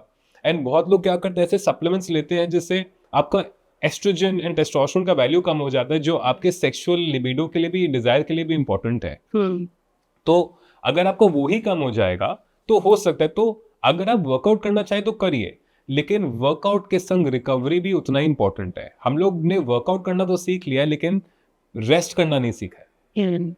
रेस्ट करना उतना ही जरूरी है जितना वर्कआउट करना। बिकॉज मैंने आपको क्या बोला, फैट बर्न आपके रेस्ट में होता है। आपका मसल सिंथेसिस कब होगा? रेस्ट में। जितने स्लीप साइकिल अच्छी। आपका मसल सिंथेसिस कब होगा? आप जब वेट उठाते हैं तो आप कभी आपने जिम किया है? बहुत ही। कभी वेट उठाया आपने? वेट उठा के हाथ थोड़ा सा टाइट हुआ, वो क्या था? आपने क्या किया अपने हाथ को? आई गेस मैं नॉर्मली उतना वेट नहीं उठाती हूँ। आपने जब उसको वेट को उठाया और अपना हाथ टाइट कर लिया, आपने अपने आप को सेल्फ इंजर किया। अगर आपको कहीं लग जाएगा तो आपका फूल जाएगा ना हाथ, आपका हाथ या पैर फूल जाएगा। वो क्या है? आपने सेम चीज किया, आपने वेट उठा के अपने हाथ को टाइट कर लिया क्योंकि आपने मसल को इंजर कर लिया। अब अगर आपका मसल इंजर्ड है तो उसको रिपेयर करने के लिए क्या चाहिए? आपके हार्मोन्स का सिग्नल चाहिए कि उसको रिपेयर करना और उसको टाइट करना है। बोलते हैं ना, what doesn't kill you makes you stronger. तो आपके हार्मोन्स आपके पास जाएंगे, आपका टेस्टोस्टेरोन, आपका इंसुलिन, आपका जो कार्बोहाइड्रेट है, आपका प्रोटीन है, वो जाके उसको टाइट करके वापस से स्ट्रांग बनाएंगे। तो अगर आपका न्यूट्रिशन सही नहीं है, अगर आपका हार्मोन बैलेंस सही नहीं है, वो मसल टूटा का टूटा रह जाएगा। तो बहुत सारे जो जिम वर्कआउट करते हैं उन लोग एक्चुअल में अपना मसल मास खो देते हैं। तो अगर आप सही तरीके से जिम नहीं करते हैं तो it can also be bad for you. तो जिम करने के लिए सही तरीके से जिम करना, सही फॉर्म में करना, सही पोस्चर में करना, ये सारी चीजें बहुत जरूरी है। तो आप कहना ये चाह रहे हैं कि अगर आप जिम कर रहे हैं, ट्रेनिंग ले रहे हैं, आपके साथ ट्रेनर होना चाहिए। आप बस जिम चलेगा और आप एक्सरसाइज करेंगे, at least initially, self injuries. At least initially आपको शुरू में सीखना ही पड़ेगा। अगर आपको लगता है कि आप रेगुलरली जिम जैसी एक चीज करना चाहते हैं, this is my personal point of view, और हो सकता है बहुत मेरे पीछे है ये बोलने के लिए, लेकिन आप जब जिम चालू करते हैं, अगर आपको ये नहीं पता है कि आपको किस फॉर्म में, किस ब्रीदिंग टेक्निक में, किस लेवल पे आपको जिम करना चाहिए ताकि आपके लिए सेफ हो, आपको इंजरी नहीं हो, आप रिकवर कर सके एंड आपका सबसे बेस्ट मसल डेवलपमेंट नहीं हो सके, तो उसके बिना आप अपने आप को इंजर करोगे ही करोगे। अभी आपने एक टर्म यूज किया लिबिडो, तो लिबिडो और डेली डिजायर्स जो होती है हमारी, अभी जैसे हम बात कर रहे थे सेक्सुअलाइज इफेक्ट होती है जो जिम करते हैं, बहुत ज्यादा एक्सरसाइज करते हैं, तो उसको बैलेंस किस तरीके से किया जा सकता है? क्या इम्पैक्ट पड़ेगा एक कपल पर? आई थिंक ये बहुत इंटरेस्टिंग सवाल है बिकॉज मैं हमेशा बोलता हूँ कि आपके सेक्सुअल डिजायर आपके अंदर रेगुलरली रहने चाहिए। आपने एक पॉडकास्ट में कहा भी, मैंने कहा था कि हो सकता है वो मैंने थोड़ा एक्सट्रीम में भी कह दिया था कि ऐसा नहीं कि एक दिन भी नहीं हुआ तो प्रॉब्लम है, बट मेरा ओवरऑल कहने का मतलब था कि आपको रेगुलरली आपका डिजायर बॉडी में रहना चाहिए because it is also sign of blood flow.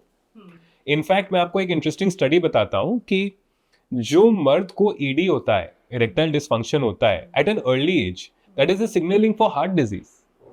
आपके हार्ट में बड़े वेसल्स होते हैं 2 से 4 mm के, और जिनके ईडी का प्रॉब्लम होता है आपके पीनस में 1 से 2 mm का आर्टरीज होता है। तो वो जब क्लॉग हो जाते हैं तो एक वैस्कुलर प्रॉब्लम के कारण ब्लड फ्लो नहीं होता है। ईडी होता क्या है? आधा तो साइकोजेनिक प्रॉब्लम है बिकॉज एंग्जाइटी होता है बहुत लोगों को, बच्चों को उतना एक्सपोजर नहीं होता है, बट उसके अलावा इट इज ऑल्सो कि आपका वो आर्टरीज क्लॉग हो रहा है जिसके कारण आपका वो एक एंडोथेलियल डिसफंक्शन बोलता है, जिसके कारण आपका इरेक्शन ठीक से नहीं हो रहा है। That is the same disease as a heart disease. तो अगर आप प्रिंसटन के जो नए स्टैंडर्ड कंक्लूजन्स को पढ़ेंगे तो प्रिंसटन यूनिवर्सिटी के हिसाब से इट इज एक्चुअली, अगर यंग लोगों में ईडी का प्रॉब्लम है उसके 3 से 5 साल के बाद लोगों को हार्ट अटैक होता है। okay. तो जो यंग बच्चों में हार्ट अटैक हो रहा है, that can be seen if you have an ED problem at a young age, you can choose to correct it. So they are now screening the heart screenings कि आपको 2-3 साल पहले अगर ईडी का problem है तो that has becomes a cardiac risk mark. तो वो कैसे यंग जनरेशन पे कैसे पता चलेगा, कैसे उसे करेक्ट कर पाएंगे? आई थिंक ईडी एक ऐसा प्रॉब्लम है जिसके लाइफस्टाइल सबसे पहला चीज है। बिकॉज आप कोई भी मेडिसिन डॉक्टर के पास भी जाएंगे तो सबसे पहले बोलेगा कि आपके ब्लड पैनल को कराएंगे, आपका टेस्टोस्टेरोन चेक करेंगे, एस्ट्रोजन चेक करेंगे, एंड वो बोलेंगे कि भाई पहले अपना लाइफस्टाइल, फूड चेंज करते हैं, प्रोटीन बढ़ाते हैं, मूवमेंट बढ़ाते हैं, जो मैंने बोला फाइबर बढ़ाते हैं, वाटर बढ़ाते हैं, स्लीप बढ़ाते हैं, उसके बाद मे बी कभी कभी थेरेपी भी करते हैं बिकॉज बहुत सारे चीज़ को एंग्जाइटी से भी जोड़ा जाता है। बेसिकली ये सारे चीज़ लाइफस्टाइल इशू से सबसे पहले किए जाएंगे। अगर वो लाइफस्टाइल इशू नहीं काम आता है, अगर कोई मेडिकल इंटरवेंशन किया जाता है, तब ऑब्वियसली उसके बहुत सारे मेडिसिन है एंड हार्मोनल थेरेपीज है जिससे उनको करेक्ट किया जा सकता है। बिकॉज मर्दों के लिए करेक्ट करना फिर भी रिलेटिवली ईजी होता है। आई मीन कुछ प्रॉब्लम्स बहुत सिवियर हो सकते हैं बट मर्दों के लिए प्रॉब्लम रिलेटिवली ईजी है। बट आपको पता होना चाहिए कि विमेन में भी सेक्सुअल डिसफंक्शन बहुत कॉमन है। There are also, like if I say कि 100% of men go through a problem of ED at some point in that life, but इसका मतलब ये नहीं कि सबको हार्ट डिजीज है, but 100% of women will also go through that in that life. कि कभी ना कभी कि उनका कभी ब्रेकअप हुआ या इमोशनल डिस्ट्रेस है, देयर विल बी टाइम्स कि जहाँ पे उनको भी नहीं फील होता है। तो विमेन का कॉम्प्लिकेटेड होता है बिकॉज उनका साइकिल्स अलग होता है 28 डे का। तो मेन का एवरी डे टेस्टोस्टेरोन प्रोड्यूस होता है। तो हम लोग के लिए सिंपल है उसको समझना एंड ट्रीट करना। बट विमेन का प्रॉब्लम्स के बारे में सबसे कम रिसर्च है which I feel should be funded and researched. तो उनका भी लाइफस्टाइल की वजह से बिल्कुल। आई मीन देखिए, at the end of the day insulin is a mark of on human beings, not just male female. तो इंसुलिन करेक्ट करना, वेट करेक्ट करना, मसल्स को स्ट्रॉन्ग करना, द 5 थिंग्स दैट रिमेन जो मैंने बोला, वो अगर आप फॉर्मूला फॉलो करते हैं for a longer period of time, अगर आप वो आपका लाइफस्टाइल या हैबिट बन जाता है तो आप 90% प्रॉब्लम्स को अवॉइड कर सकते हैं। लेकिन जो बाकी 10% है उसको आप obviously medicine, supplements and therapy से क्यों। परफॉर्मेंस प्रेशर की बात करें तो उसको कैसे टैकल किया जाता है, क्योंकि वो इतना एक बड़ी इशू बन गया है, बड़ी चीज बन गई यंगर जनरेशन में, मे बी आगे भी ऐसा होता होगा, तो उसको कैसे टैकल किया। आपने जो क्वेश्चन पूछा, आई थिंक उसका मैं भी सोल्यूशन चाहता हूँ, बिकॉज मैं चाहता हूँ कि इंडिया में भी इंटिमेसी कोचेज आए। बिकॉज बहुत बार क्या होता है, इंडिया में इतने सारे यंग बच्चे हैं जिनको सेक्सुअल एक्सपोजर अभी ज्यादा मिल रहा है रिलेटिव टू से 20-30 ईयर्स अगो, राइट। बिकॉज पहले लोग शादी जल्दी कर लेते थे, आजकल हमेशा जरूरी नहीं है कि शादी जल्दी करें।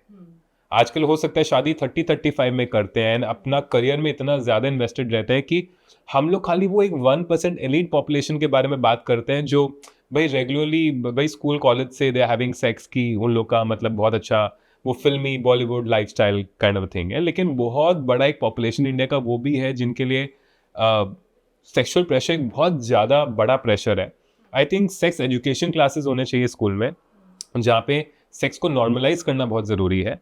एंड सेकेंड चीज इज कि आई विश कि इंटिमेसी कोचेस भी आए विच कैन हेल्प यंगस्टर्स।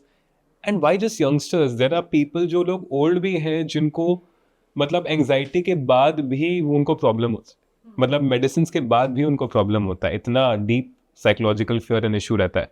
आपको पता होना चाहिए, दे माइट बी, मेरे पास कितने सारे लोग हैं जो बोलते थे बचपन में कोई प्रॉब्लम नहीं था, मतलब स्कूल कॉलेज में या बियॉन्ड दैट, बट शादी के बाद इंटरेस्ट चला गया, उसके बाद नहीं हुआ, तो अब 5 साल से नहीं हो रहा। तो अगर एक आपको इंजरी या ट्रॉमा हो जाए और उसके बाद आपको 4 साल तक वो ट्रॉमा रहे, तो उसके बाद आप वापस से कैसे स्टार्ट करोगे, that itself is a trauma. तो 5 साल तक तो मतलब it is a big factor कि आप 5 साल तक कुछ फील नहीं कर पा रहे हैं, फिर वही एक्स्ट्रा मैरिटल अफेयर हो जाएगा तो फिर प्रॉब्लम। एंड आपको पता है कि इसमें इतना कॉम्प्लिकेटेड होता है। अगर आप अमेरिकन न्यूरोलॉजिकल एसोसिएशन का अगर आप नोट्स पढ़ेंगे तो उसमें बोला जाता है कि अगर आपको सेक्सुअल लिबिडो बढ़ाना है तो दोनों पार्टनर का बढ़ाएं। बहुत बार ऐसा होता है कि हस्बैंड इंटरेस्टेड है, वाइफ इंटरेस्टेड नहीं है, तो वाइफ इंटरेस्टेड नहीं है तो क्या हुआ, हस्बैंड का भी इंटरेस्ट चला गया, तो हस्बैंड का लिबिडो खो गया।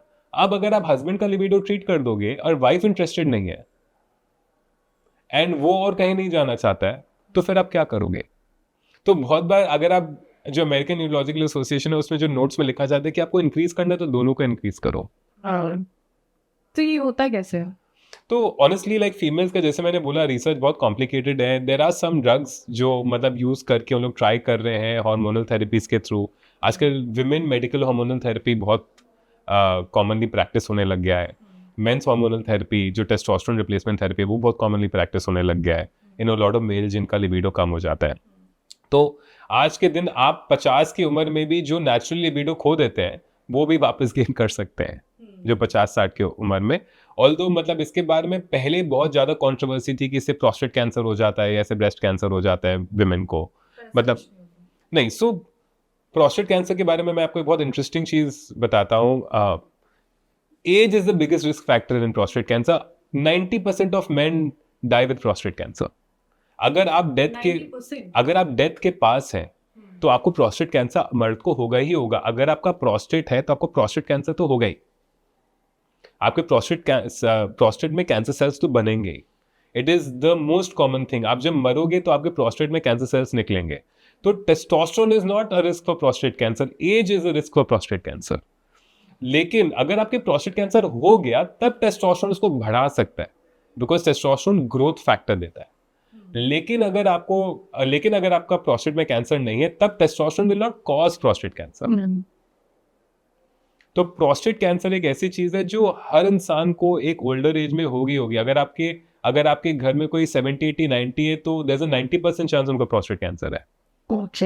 बिकॉज एज फैक्टर है। बिकॉज हम लोग कैंसर को एक सिंगल डिजीज मानते हैं। Cancer is not a single disease, cancer is thousands of diseases. मतलब आप जो बैक्टीरिया, जो टॉक्सिन्स ले रहे हैं, इन्फेक्शंस आपको हो रहे हैं, वो कहाँ क्या किस तरह से आपको क्या कैंसर, मतलब जो बच्चे आज के दिन सेक्स कर रहे हैं 15 to 20 के बीच में, एंड उनको जो हेपेटाइटिस, जो HPV वायरस जो उनको होता है, वो 20 साल बाद ओवेरियन कैंसर बनती है, वो 20 साल बाद एंडोथेलियल कैंसर बनती है।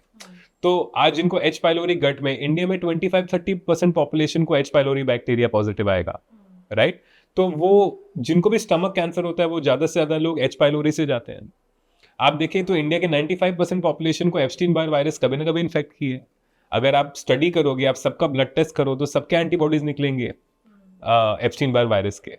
तो इन्फेक्शियस डिजीजेस हम लोग इंडिया में we are surrounded by toxins, bacteria, viruses. आपको कौन क्या किस तरह से कैसे ट्रिगर करता है, यू नेवर। जैसे आपने बोला लिबिडो का ग्राफ काफी गिरता हुआ चला जा रहा है, तो क्या ऐसा होता है कि हम इंटरेस्टेड नहीं है किसी दूसरी वजह से पार्टनर के साथ, लेकिन हम एक उसको स्टेटमेंट दे देते हैं कि यार बहुत थके हुए हैं, जिम कर लिए हैं, थक गए हैं, काम कर लिया है, बहुत ज्यादा थक गए हैं, तो क्या ये वही फैक्टर होता है या वो एक लड़का है जो कुछ बताना नहीं चाहता है?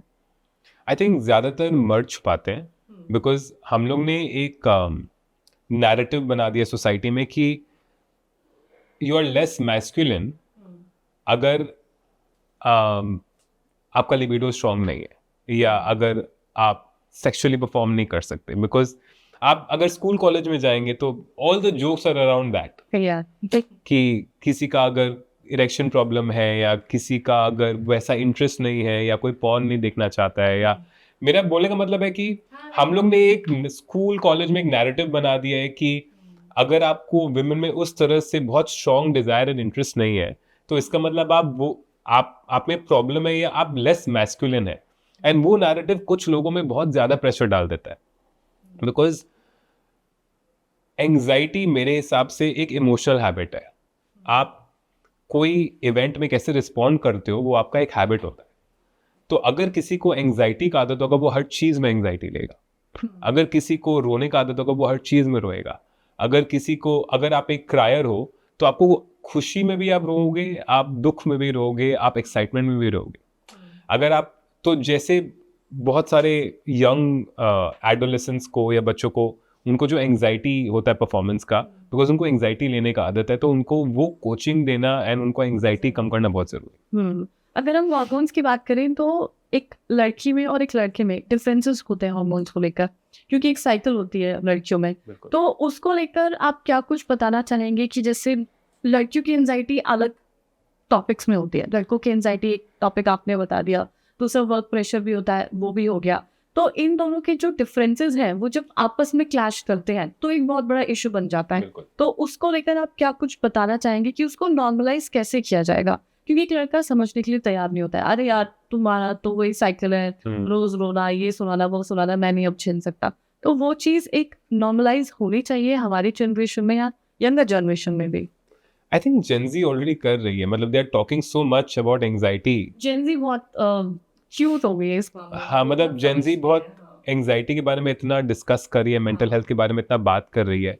आई थिंक हॉर्मोन्स, मैं इसको जनरलाइज नहीं करना चाहूँगा बिकॉज यू नो हम लोग हमेशा ये जनरलाइज करते हैं कि विमेन की एंग्जाइटी होता है, मेन की एंग्जाइटी नहीं होता है, या विमेन के अलग टाइप की एंग्जाइटी होता है, मेन के अलग टाइप की एंग्जाइटी होता है। ये मेरा पर्सनल ओपिनियन है, इवन दो मैं साइकोलॉजिस्ट नहीं हूँ, मेरे हिसाब से, या साइकाइट्रिस्ट नहीं हूँ, मेरे हिसाब से मोस्ट मेन के उतने ही एंग्जाइटी होते हैं जितने विमेन के होते हैं। मेन बस छुपाते हैं उनको, क्योंकि अगेन जैसे मैंने बोला उनका नैरेटिव बिल्ड हो गया है कि मैं अपने एंग्जाइटी को दिखाऊंगा तो मैं वीक हूँ, बिकॉज वो उस प्रेशर को दिखाना नहीं चाहते कि वो उसको इतना इफेक्ट हो रहा है, वो स्ट्रांग बनना चाहते हैं। एंड विमेन, आप देखेंगे विमेन में they can easily tell their friends that they love them. आप कभी एक मर्द को दूसरे मर्द को बोलते हुए देखेंगे आई लव यू? कभी नहीं बोलेंगे, मजाक में बोल सकते लव यू ब्रो, कभी ये नहीं बोलेंगे आई लव यू। आप अपने बेस्ट फ्रेंड को बोल सकते हो आई लव यू दिन में 3-4 बार एंड विथ लव, बट एक मर्द एक दूसरे मर्द को कभी नहीं बोलेगा आई लव यू, बिकॉज उनको लगेगा कि I am showing my weakness. तो आप अगर एक बॉन्ड नहीं बनाने के लिए रेडी हो, and I am talking about the best people here, right, अगर आप एक बॉन्ड बनाने के लिए तैयार नहीं हो, अगर आप एक किसी के संग रिलेशनशिप बनाने के तैयार नहीं हो, आप अपने आप को एवरी डे सबड्यू करते हो, and this is for 90% of the people. तो सम फॉर्म ऑफ एंग्जाइटी सब में रहता है, इट्स जस्ट मेरे हिसाब से मर्द छुपाते जाता है। लेकिन जेनजी भी तो वही है, वो फिर इतना क्यों बता देता है? ओपन अप है, ओपन है सबके लिए, वो बता देता है कि हाँ ऐसा है। आई थिंक जेनजी को समझना भी बहुत डिफिकल्ट चीज़ है, लेकिन अगर आप जेनजी इतना ओपनली एंग्जाइटी के बारे में बात कर रहे हैं, विच इज़ ग्रेट, जिसके कारण पूरा एक नया कल्चर बन रहा है, नया सिस्टम बन रहा है कि कैसे एंजाइटी को ट्रीट किया जा सकता है. बट मेरे हिसाब से एक आर्ट जो कम्युनिकेशन का है वो बहुत ज़रूरी है इम्प्लीमेंट करना to get rid of anxiety. जो जेनजी आज के दिन कर रहा है, जो अगर आप एंजाइटी के बारे में बात करते हैं आपको कभी ना कभी सोल्यूशन मिलेगा. बिकॉज वो बोलते हैं ना पॉलिटिक्स में कि आप जब आप रिबेल होते हो तो आप लेफ्ट विंग से चालू करते हो, बट जब बिल्स पे करने होते हो तो आप राइट विंग बन जाते हो. तो वो एक स्पेक्ट्रम आता है. तो आई थिंक जेनजी में भी वो आएगा. उन लोग अभी एंजाइटी के बारे में बात करें, उसका सोल्यूशन भी आएगा. टू जनरेशंस ये डिफरेंट होगा कि अगर हम अपने दादाजी लोगों की बात करें तो उनका एक अलग पर्सपेक्टिव था, फिर मिडिल एज में आ जाए तो उनका अलग पर्सपेक्टिव, और ओल्ड एज में अलग पर्सपेक्टिव होता है. मैं आपको एक बुक के बारे में बताता हूँ, उसका नाम है सेम एज एवर. अगर आपने एक बहुत फेमस किताब है psychology of money, Morgan Housel ने लिखी है, उनकी और एक किताब है, it's called same as ever. I would really recommend every Gen Z to read it. Because उस बुक में उन्होंने बात किया है कि क्या चीज़ ऐसी है जो कभी चेंज नहीं होती from the 16th century to today. क्या नहीं चेंज होती? Love, lust, anger, fear, joy, purpose. आप जब भी कोई भी चीज करते हो, you are selling a feeling, you are not selling a product और service. I am not selling health, I am selling fear of death. और अगर मैं प्रिवेंटिव हेल्थ में हूँ, I am selling hope. You are selling अगर आप journalism में है, या you are selling current affairs as a feeling of what's going on in the world, know how, या नॉलेज या विजडम, जो भी, मतलब कि everyone is selling a feeling to each other, everyone is talking. तो फीलिंग्स चेंज नहीं होते हैं. फीलिंग्स को एक्सप्रेस करने की एंजाइटी पहले भी उतनी ही थी जितनी आज के दिन. तो अगर आप उसको एज ए स्पेक्ट्रम देखोगे तो इट इज़ वेरी इंपॉर्टेंट कि आप एंजाइटी के लिए अपना कम्युनिकेशन को ऑन रखो. तो जैसे हम फीलिंग्स की बात करते हैं, लव हो गया, इमोशंस, जैसे आप किसी भी बात को सुनकर रोना आ जाना, तरह तरह के जो इमोशंस होते हैं, लस्ट हो गया, डिज़ायर्स हो गई, वो हर जेंडर में अलग अलग होता है, एज वाइज अलग अलग होता है, जनरेशन वाइज अलग अलग होता है, या एक पर्टिकुलर सेम ही रहता है? आई थिंक आपके इकोसिस्टम एंड एनवायरनमेंट से बहुत फर्क पड़ता है कि आप किसके अराउंड हैं, आपका फैमिली एनवायरनमेंट कैसा है, आप आप किससे मिलते हैं अपने लाइफ में. आई थिंक एक जनरेशन में हमेशा जो लव का डेफिनेशन होता है, आई थिंक वो मीडिया से आता है.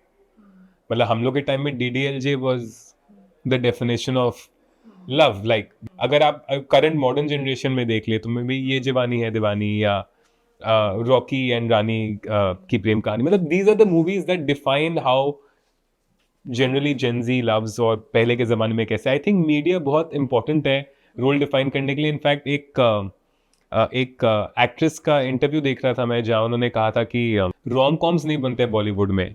तो हम लोग ने, बिकॉज अब नहीं बनते, हम लोग टेक्सटिंग भूल गए कैसे करते हैं. अब हम लोग को पता नहीं है कि लोग रोमांटिसिज्म कैसे करते हैं, बिकॉज पहले हम लोग सीखते ही रोमांटिसिज्म मूवीज से थे कि अरे रोमांटिक कैसे बना, वो डायलॉग क्या बोला, वो क्या बोली. मतलब हम लोग जो भी टेक्स्ट करते थे अपने गर्लफ्रेंड्स को, बॉयफ्रेंड्स को, उसी के बेसिस पे करते थे. अब वो इतना पुराना हो गया अब, क्योंकि रोम कॉम नहीं निकलते, खाली मार्वल के मूवीज निकलते हैं. तो you don't know what to text, you don't know how to communicate. तो rom com movies actually culturally भी बहुत इंपॉर्टेंट है. हमारे किचन में कुछ ऐसी चीज़ें होती हैं जो हम नॉर्मली इस्तेमाल कर सकते हैं, लेकिन कुछ ऐसी चीज़ें होती है जो हमें अवॉइड करनी चाहिए क्योंकि हम फिट रहना पसंद करते हैं. जैसा आपने कहा कि मुझे हर कपड़े में अच्छा लगना है, तो उसके लिए हम क्या कुछ चीज़ें अवॉइड कर सकते हैं घर में रहकर जो हम नॉर्मल डाइट ले रहे हैं? आई थिंक मैं इसके लिए आपको एक पर्सपेक्टिव देना चाहूँगा पहले, कि हम लोग के बॉडी में ना कोई फिल्टर नहीं होता है. आप मतलब अगर आप एक फूड को लॉजिकली देखो तो उसमें आपके कार्बोहाइड्रेट्स हैं जिनको हम लोग शुगर बोलते हैं, प्रोटीन्स हैं और फैट्स हैं, और बहुत सारे माइक्रोन्यूट्रिएंट्स हैं, राइट. आप किचन में कुछ भी रखिए, अगर आप खाना खा रहे हो तो आपको सिर्फ प्रोटीन पे फोकस करना है कि आप कितना दिन में प्रोटीन खा रहे हो. उसके अलावा आप कुछ भी खा सकते हो. मैंने इनफैक्ट यूएस में बहुत बड़ी रिसर्च है जहाँ पे उन्होंने दिखाया कि अगर आप कैलोरी डेफिसिट में हो तो आप ओरियो कुकी भी खा लीजिए, कोई प्रॉब्लम नहीं है. आप फिर भी वेट लूज करोगे, आपका कोलेस्ट्रॉल भी कम होगा, आपका डाइट भी बेटर होगा, आपका मसल मास भी बनेगा, आपका टेस्टोस्टेरोन भी बढ़ेगा, आपका इंसुलिन भी कम होगा. आप प्रोटीन अगर खा लिए और उसके बाद आपका जो भी कैलोरी बचता है आपकी कैलोरी डेफिसिट में, आप कुछ भी खा सकते हो. कुछ नहीं होगा।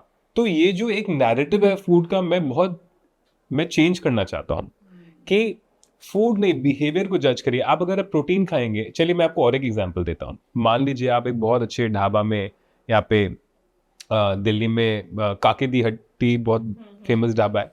अब मान लीजिए कि आप एक बहुत जामा मस्जिद में काके दी हट्टी में बहुत आप ढाबा का खाना खा के, मैं अगर आपको बोलता हूँ कि आपको 2 प्रोटीन शेक लेना है खाना खाने के बाद, या 2 स्कूप आइसक्रीम लेना है, आप क्या लेंगे? आइसक्रीम लेंगे। आप 2 प्रोटीन शेक पी नहीं पाओगे।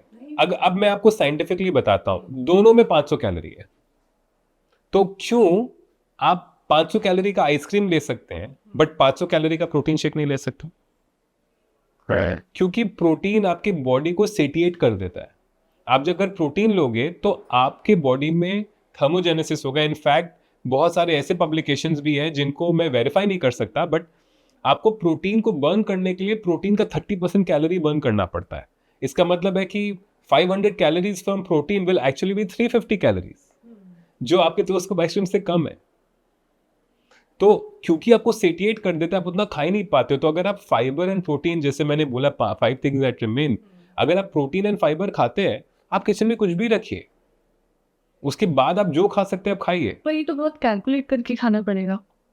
प्रोटीन में हम लोग हमेशा बोलते हैं, मैं हमेशा बोलता हूँ कि 3-4 चीज ऐसे रखो जो आपके खाने के पार्ट का हिस्सा नहीं हो। जैसे फॉर एग्जांपल अगर आप वेजिटेरियन हो, आप अगर सुबह एक प्रोटीन शेक पीते हो, मेरे प्रोटीन आटा का 2 रोटी बना लेते हो एंड शाम को एक दही खा लेते हो, आपका 60-70 ग्राम प्रोटीन हो गया। अच्छा, आपको और कोई चीज का रिक्वायरमेंट ही नहीं है। हम लोग मंचित करते हैं तो कर सकते हैं, तो उसमें हम खाएं। देखिए अगेन, मैं कैलकुलेटिव होने नहीं बोल रहा हूँ, बट मंचिंग का भी आप देखिए, अपने आपको किस चीज से सराउंड करते हो वो बहुत इंपॉर्टेंट है। मैं अगर खाली हेल्थ की बात करें, अगर आप किचन में अवॉइड करने की बात करें, तो यस, अगर आप सारा दिन ultra processed, ultra chemical field अगर आप खाना खाते रहोगे तो यस, वो जरूर आपकी सेहत के लिए खराब है। लेकिन आप घर में, आप घर की बनाई हुई चीजें अगर आप स्नैक्स की तरह रखते हो तो मेरे हिसाब से कोई प्रॉब्लम नहीं है। क्योंकि प्रॉब्लम आपके जो गट में जो डिसबायोसिस होता है, या जो आपके जो बैक्टीरिया का बैलेंस को बिगाड़ता है, वो बहुत सारे बहुत अल्ट्रा प्रोसेस फूड जो होता है, नॉट प्रोसेस्ड। और इसका मतलब ये नहीं कि आप थोड़ा सा खाएंगे तो प्रॉब्लम हो जाएगा। इसका मतलब ये कि अगर आप सारा दिन वही खाते रहेंगे तो प्रॉब्लम होगा। और अगर हम पूरा दिन प्रॉपर डाइट ले रहे हैं और उसके बाद हमने दिन में एक बार, हफ्ते में एक बार हमने बर्गर खा लिया, कोई प्रॉब्लम नहीं, बिल्कुल कोई प्रॉब्लम नहीं है। एंड अगर कोई बोलता तो बहुत गलत बोल रहा है। मैं रोज चॉकलेट आइसक्रीम खाता हूँ, एवरी डे। मैं दिन में कम से कम 2.5 से 3 या 3.5 हज़ार कैलोरी बर्न करता हूँ। मैं जिम करता हूँ, या पिकल बॉल खेलता हूँ, या वर्कआउट करता हूँ। मैं मेरे को वॉक करने का आदत है। एंड अगेन, मेरे जो हैबिट वॉक करने का ज़्यादा है than pickleball and gym. मैं 14 साल के बाद भी बोलता हूँ मेरे को जिम का हैबिट नहीं है। मेरे को आज भी तकलीफ होती है जिम जाने में, आज भी तकलीफ होती है, मतलब मेरे को इंटेंस वर्कआउट करने में। हैबिट मूवमेंट का है। तो मेरा अगर 2.5-3 हज़ार कैलोरी मैं रोज बर्न कर रहा हूँ, तो why should I not eat? मेरा कभी कोई प्रॉब्लम नहीं। और अगर जैसे किसी की लीन बॉडी है और वो पर्टिकुलर बंदा जिम नहीं कर रहा है, तो क्या तब भी वो घर का खाना खा रहा है पूरा दिन, उसके बाद अगर वो वीक में एक बार कुछ बाहर का खा लेता है तो कोई प्रॉब्लम नहीं। इनफैक्ट मैं बताऊँ, जो लीन बॉडी एंड हेल्दी होते हैं, उन लोग अपना मसल बिल्ड करने के लिए कैलोरी डेफिसिट में जाते हैं, उन लोगों का टेस्टोस्टेरोन कम हो जाता है। ओके। तो जो लोग बहुत एथलेटिक होते हैं और लीन होते हैं, उन लोग कैलोरी डेफिसिट में रह जाता है, इसलिए उनका टेस्टोस्टेरोन कम होता है, बिकॉज उतना कैलोरी खाना डिफिकल्ट होता है। अच्छा, कुछ लोग जिम करते हैं, जिम की शुरुआत करते हैं, उनकी बॉडी फिट हो जाती है, उसके बाद 6 महीने बाद उन्होंने जिम छोड़ दिया, तो क्या फिर से उसी बॉडी में आना बहुत डिफिकल्ट हो जाएगा या नॉर्मल प्रोसेस है? I think person to person depend करता है कि आपने कितना मसल बिल्ड किया और कितना खोया। बट ये जरूर है कि अगर आप मसल बिल्ड करते हो तो, इनफैक्ट मैं आपको इसका बहुत अच्छा एनालॉजी दूंगा, बिकॉज हम लोग ने स्टार्टिंग किया था ओजेम्पिक से, GLP-1 से हम लोग ने स्टार्ट किया था। एंड एक कॉमन उसका सबसे बड़ा जो क्वेश्चन आता है GLP-1 का, इसकी मैं जब GLP-1 लेना बंद कर दूंगा या बंद कर दूंगी तो मेरा वेट बढ़ जाएगा। मैं उनको ये बोलता हूँ, अगर आप जिम करना छोड़ देंगे तो क्या आपका वेट मेंटेन रह जाएगा? अगर आप हेल्दी खाना छोड़ दोगे तो क्या आपका वेट कम ही रह जाएगा, अगर आप ज्यादा कैलोरी खा रहे हो तो it is the same thing. आप ड्रग छोड़ते हो, लेकिन उसके बाद अगर आपका कैलोरी नहीं बढ़ रहा है तो आपका क्यों वेट बढ़ेगा? अगर आप जिम कर रहे हो तो आपका क्यों वेट बढ़ेगा? तो ये चीज बहुत जरूरी है कि अगर आप जिम छोड़ते हो, डिपेंड करता है कि अब उसके बाद क्या कर रहे हो। अगर मैं मान लीजिए जिम छोड़ता हूँ लेकिन फिर भी मैं रोज स्ट्रेच करता हूँ, तो टोनिंग करता हूँ, घर में थोड़ा बहुत मैं लिफ्ट कर लेता हूँ या थोड़ा बहुत ऊपर नीचे स्टेयर्स में मूवमेंट कर लेता हूँ, हो सकता है मेरा उतना मसल लॉस नहीं हो अगर मेरा फूड डाइटिंग अच्छा है। लेकिन अगर आप एकदम यू गिवन टू लाइफ कि भाई वेकेशन कर रहे हैं, चिप्स खा रहे हैं, रोज फ्राइज खा रहे हैं, कुछ भी आलू पराठा मॉर्निंग को खा रहे हैं, तो आपका अगर मसल लूज हो जाएगा तो यस आपको वापस से सेम प्रोसेस 0 to 1 स्टार्ट करना पड़ेगा। बिल्कुल। अच्छा, और एक और सवाल, जैसे कॉर्पोरेट में ज़्यादातर क्या होता है, आपको स्ट्रेस हो रहा है, एंजाइटी हो रही है, आप फटाफट से ब्रेक लेते हैं, बाहर जाते हैं और आप स्मोक करके आ जाते हैं और आपका एकदम स्ट्रेस कम हो जाता है। उसके पीछे क्या ये सिर्फ साइकोलॉजी है या सच में ऐसा कुछ होता है आपकी बॉडी के अंदर? तो बेसिकली अगर आप स्मोकिंग के हिसाब से देखें तो स्मोकिंग में 3 एस्पेक्ट है। एक निकोटीन है, एक आपका जो कोल टार ये सब होता है, एंड एक हैबिट है, राइट। अगर मैं हैबिट से स्टार्ट करूं तो हैबिट में 3 फैक्टर होते हैं। एक होता है क्यू, एक होता है प्रोसेस और एक होता है रिवॉर्ड। क्यू क्या है, आप बोर हो रहे हैं। प्रोसेस क्या है, सिगरेट। रिवॉर्ड क्या है, बोर्डम खत्म। अगर आप सारे डॉक्टर्स की माने, ये मेडिकल हैबिट्स है बाय द वे, आपका क्यू एंड रिवॉर्ड नहीं चेंज हो सकता, आपको प्रोसेस चेंज करना पड़ेगा हैबिट ब्रेक करने के लिए। तो वो गई हैबिट, बिकॉज आपको हैंड एंड माउथ एक्शन है। जैसे I used to smoke 30 cigarettes a day, 25-30 cigarettes a day. मैंने 4 साल पहले I went cold turkey, right. तो मैं अभी भी कभी कभी पेन पकड़ता हूँ तो मैं ऐसे पेन पकड़ता हूँ क्योंकि वो मसल मेमोरी में, राइट। तो एक हैबिट होती है। तो एक होता है कि स्मोकिंग का, मैंने हैबिट एस्पेक्ट के बारे में बात किया कि आपको हैबिट में रिलैक्सेशन मिलता है बिकॉज वो आपका हैबिट बन जाता है, तो it's psychological thing. Now let's come to tar. Tar is very harmful for you, right. Tar कभी भी आपको कोई चीज में हेल्प नहीं कर सकता। Nicotine is a divided scientific industry, because जो निकोटीन है वो आपके फैट रिसेप्टर्स को 5 टाइम्स एक्टिवेट करता है। It is the highest fat cell burner, उसको बोलते हैं एएमपी के एक्टिवेशन। मैं उसका लिंक भेज दूंगा अगर कोई ऑडियंस पढ़ना चाहे तो उसके बारे में। निकोटीन स्मोकिंग से फैट बर्न होगा? यस, तो निकोटीन से। अच्छा, नहीं। जो निकोटीन होता है वो it is actually one of the highest fat Berners जो आपको मिल सकता है, बिकॉज 5 टाइम्स फैट एक्टिवेशन होता है एकदम सेल्यूलर लेवल पे। उसको एएमपी के एक्टिवेशन बोलते हैं, जो हम लोग माइस में या माउस में स्टडी करते हैं। तो उससे आपका फैट, आप देखेंगे जब भी कोई सिगरेट छोड़ेगा उसका वेट बढ़ जाएगा, बिकॉज उसका निकोटीन विड्रॉल होता है बॉडी से। तो जब आपने छोड़ा था तो आपका वेट बढ़ा? 100%। लेकिन मैं उस टाइम फिटनेस में था तो मेरा वेट सॉर्ट ऑफ समझ लीजिए कम नहीं हो रहा था। तो जब आप सिगरेट छोड़ते हो तो उसमें निकोटीन का विड्रॉल होगा ही होगा कुछ महीनों तक। तो anyway, nicotine can actually be healthy if taken with water. बहुत सारे साइंटिस्ट अमेरिका में जो अपने खुद के लैब में बना के लेते हैं फोकस के लिए, डोपामिन के लिए, फैट एक्टिवेशन के लिए, बिकॉज आप जितना फैट बर्न करोगे, फैट किसके लिए, फ्यूल है, ब्रेन के लिए। तो निकोटीन से लोगों को वो रश मिलता है जहाँ पे आपका एएमपी के एक्टिवेशन से आपके जो फैट सेल्स है it becomes more available to your brain. And please, I don't want to be misquoted, मैं कहीं से भी स्मोकिंग को प्रमोट नहीं कर रहा हूँ या स्मोकिंग कहीं से भी हेल्पफुल नहीं है, बिकॉज जो टार है that is what causes cancer.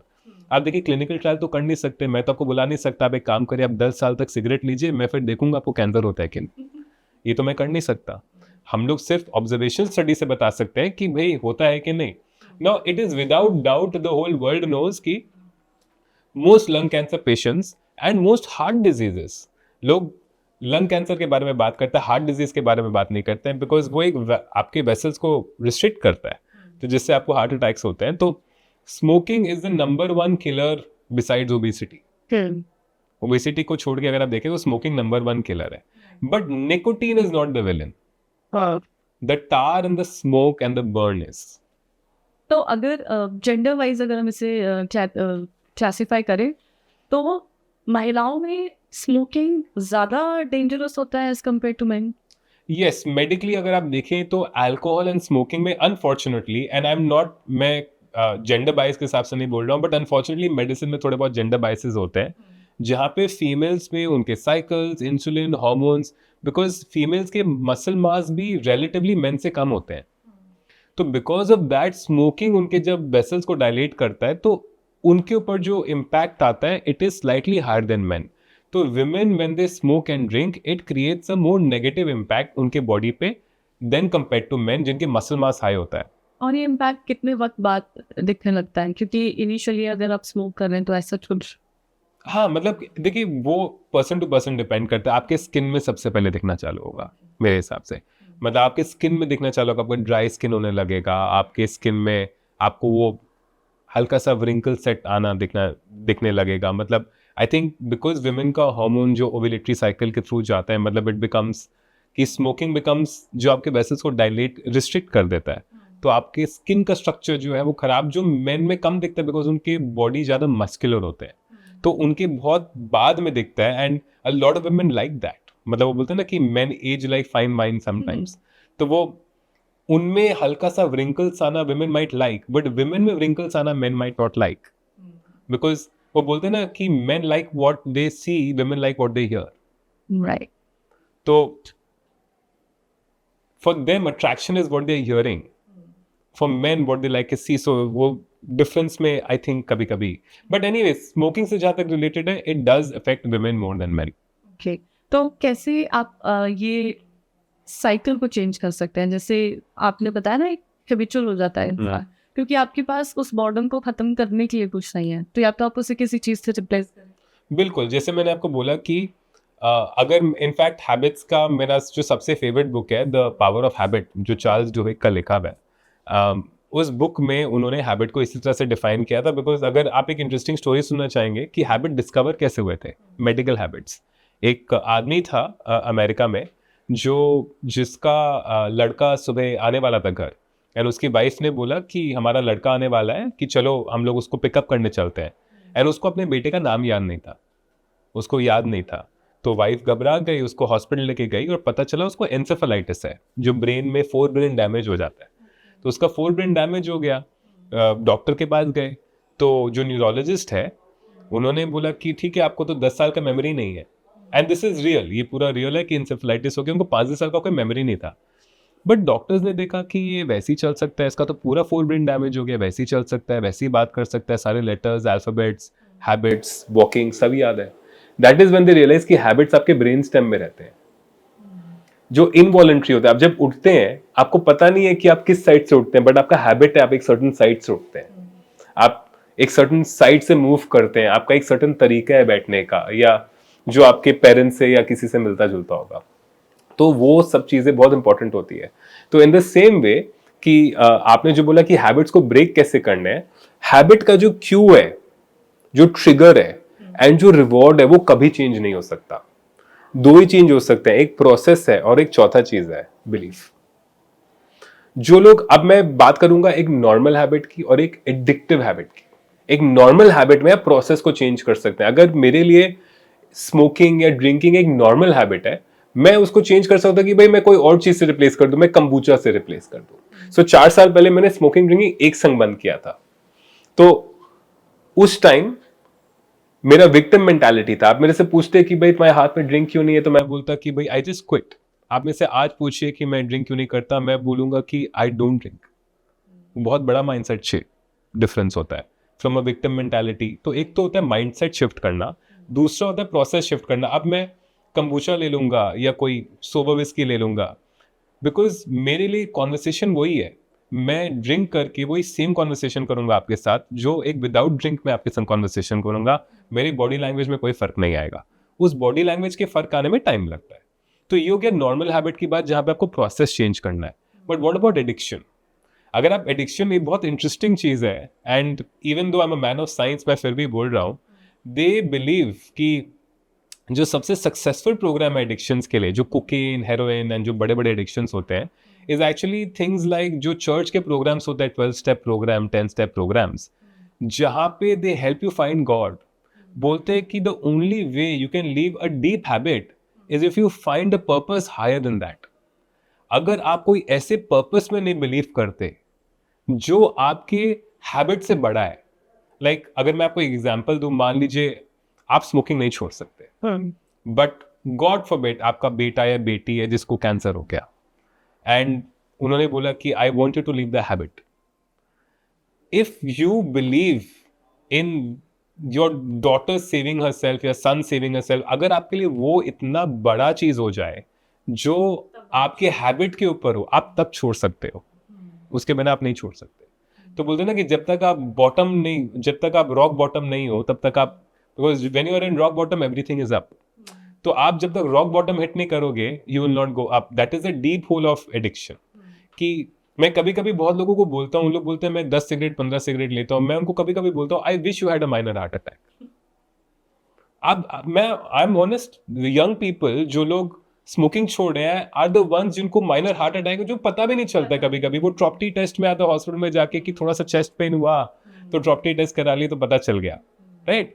तो मैं तो बोलता हूँ कि I wish you had symptoms. मेरे पास कितने पेशेंट्स आते हैं जो बोलते हैं कि मैं तो 5 बजे रात को सोती हूँ, मैं तो दिन में 5 कोक पीती हूँ या वगैरह वगैरह जो भी। तो मैं उनको बोलता हूँ कि आई विश आपके सिम्टम्स होता, बिकॉज आपके अर्ली एज में सिम्टम्स होता तो आपको करेक्ट करने का एक मोटिवेशन होता एंड आपको पता होता कि क्या करेक्ट करना है। बिकॉज अगर आपको 50 साल में सिम्टम्स आए ना, एवरीथिंग विल गो रॉन्ग। पर आजकल जैसे हम लोग सोशलाइज करते हैं, पार्टीज होते हैं, इतना कुछ होता है, तो उसमें आप ये चीज़ें अवॉइड कैसे करेंगे? आप मतलब यूजुअली आप सबके साथ होते हैं, अवार्ड फंक्शंस हुए, कॉर्पोरेट पार्टीज हो गई, वेडिंग्स हो गई, हर जगह ड्रिंक्स है, स्मोकिंग है, आपका फ्रेंड सर्कल ऐसा है, सब कुछ हो रहा है, तो उस पर्टिकुलर जगह पर आप उस चीज़ को कैसे कंट्रोल करेंगे? आप मेरे को एक चीज बताइए, and this is like a personal question also, कि I was also one of those people, right. मैं वो सेम ग्रुप्स में जाता हूँ, मैं वो सेम कॉन्वर्सेशंस करता हूँ। आप अपने आप को चूज नहीं कर पा रहे हो।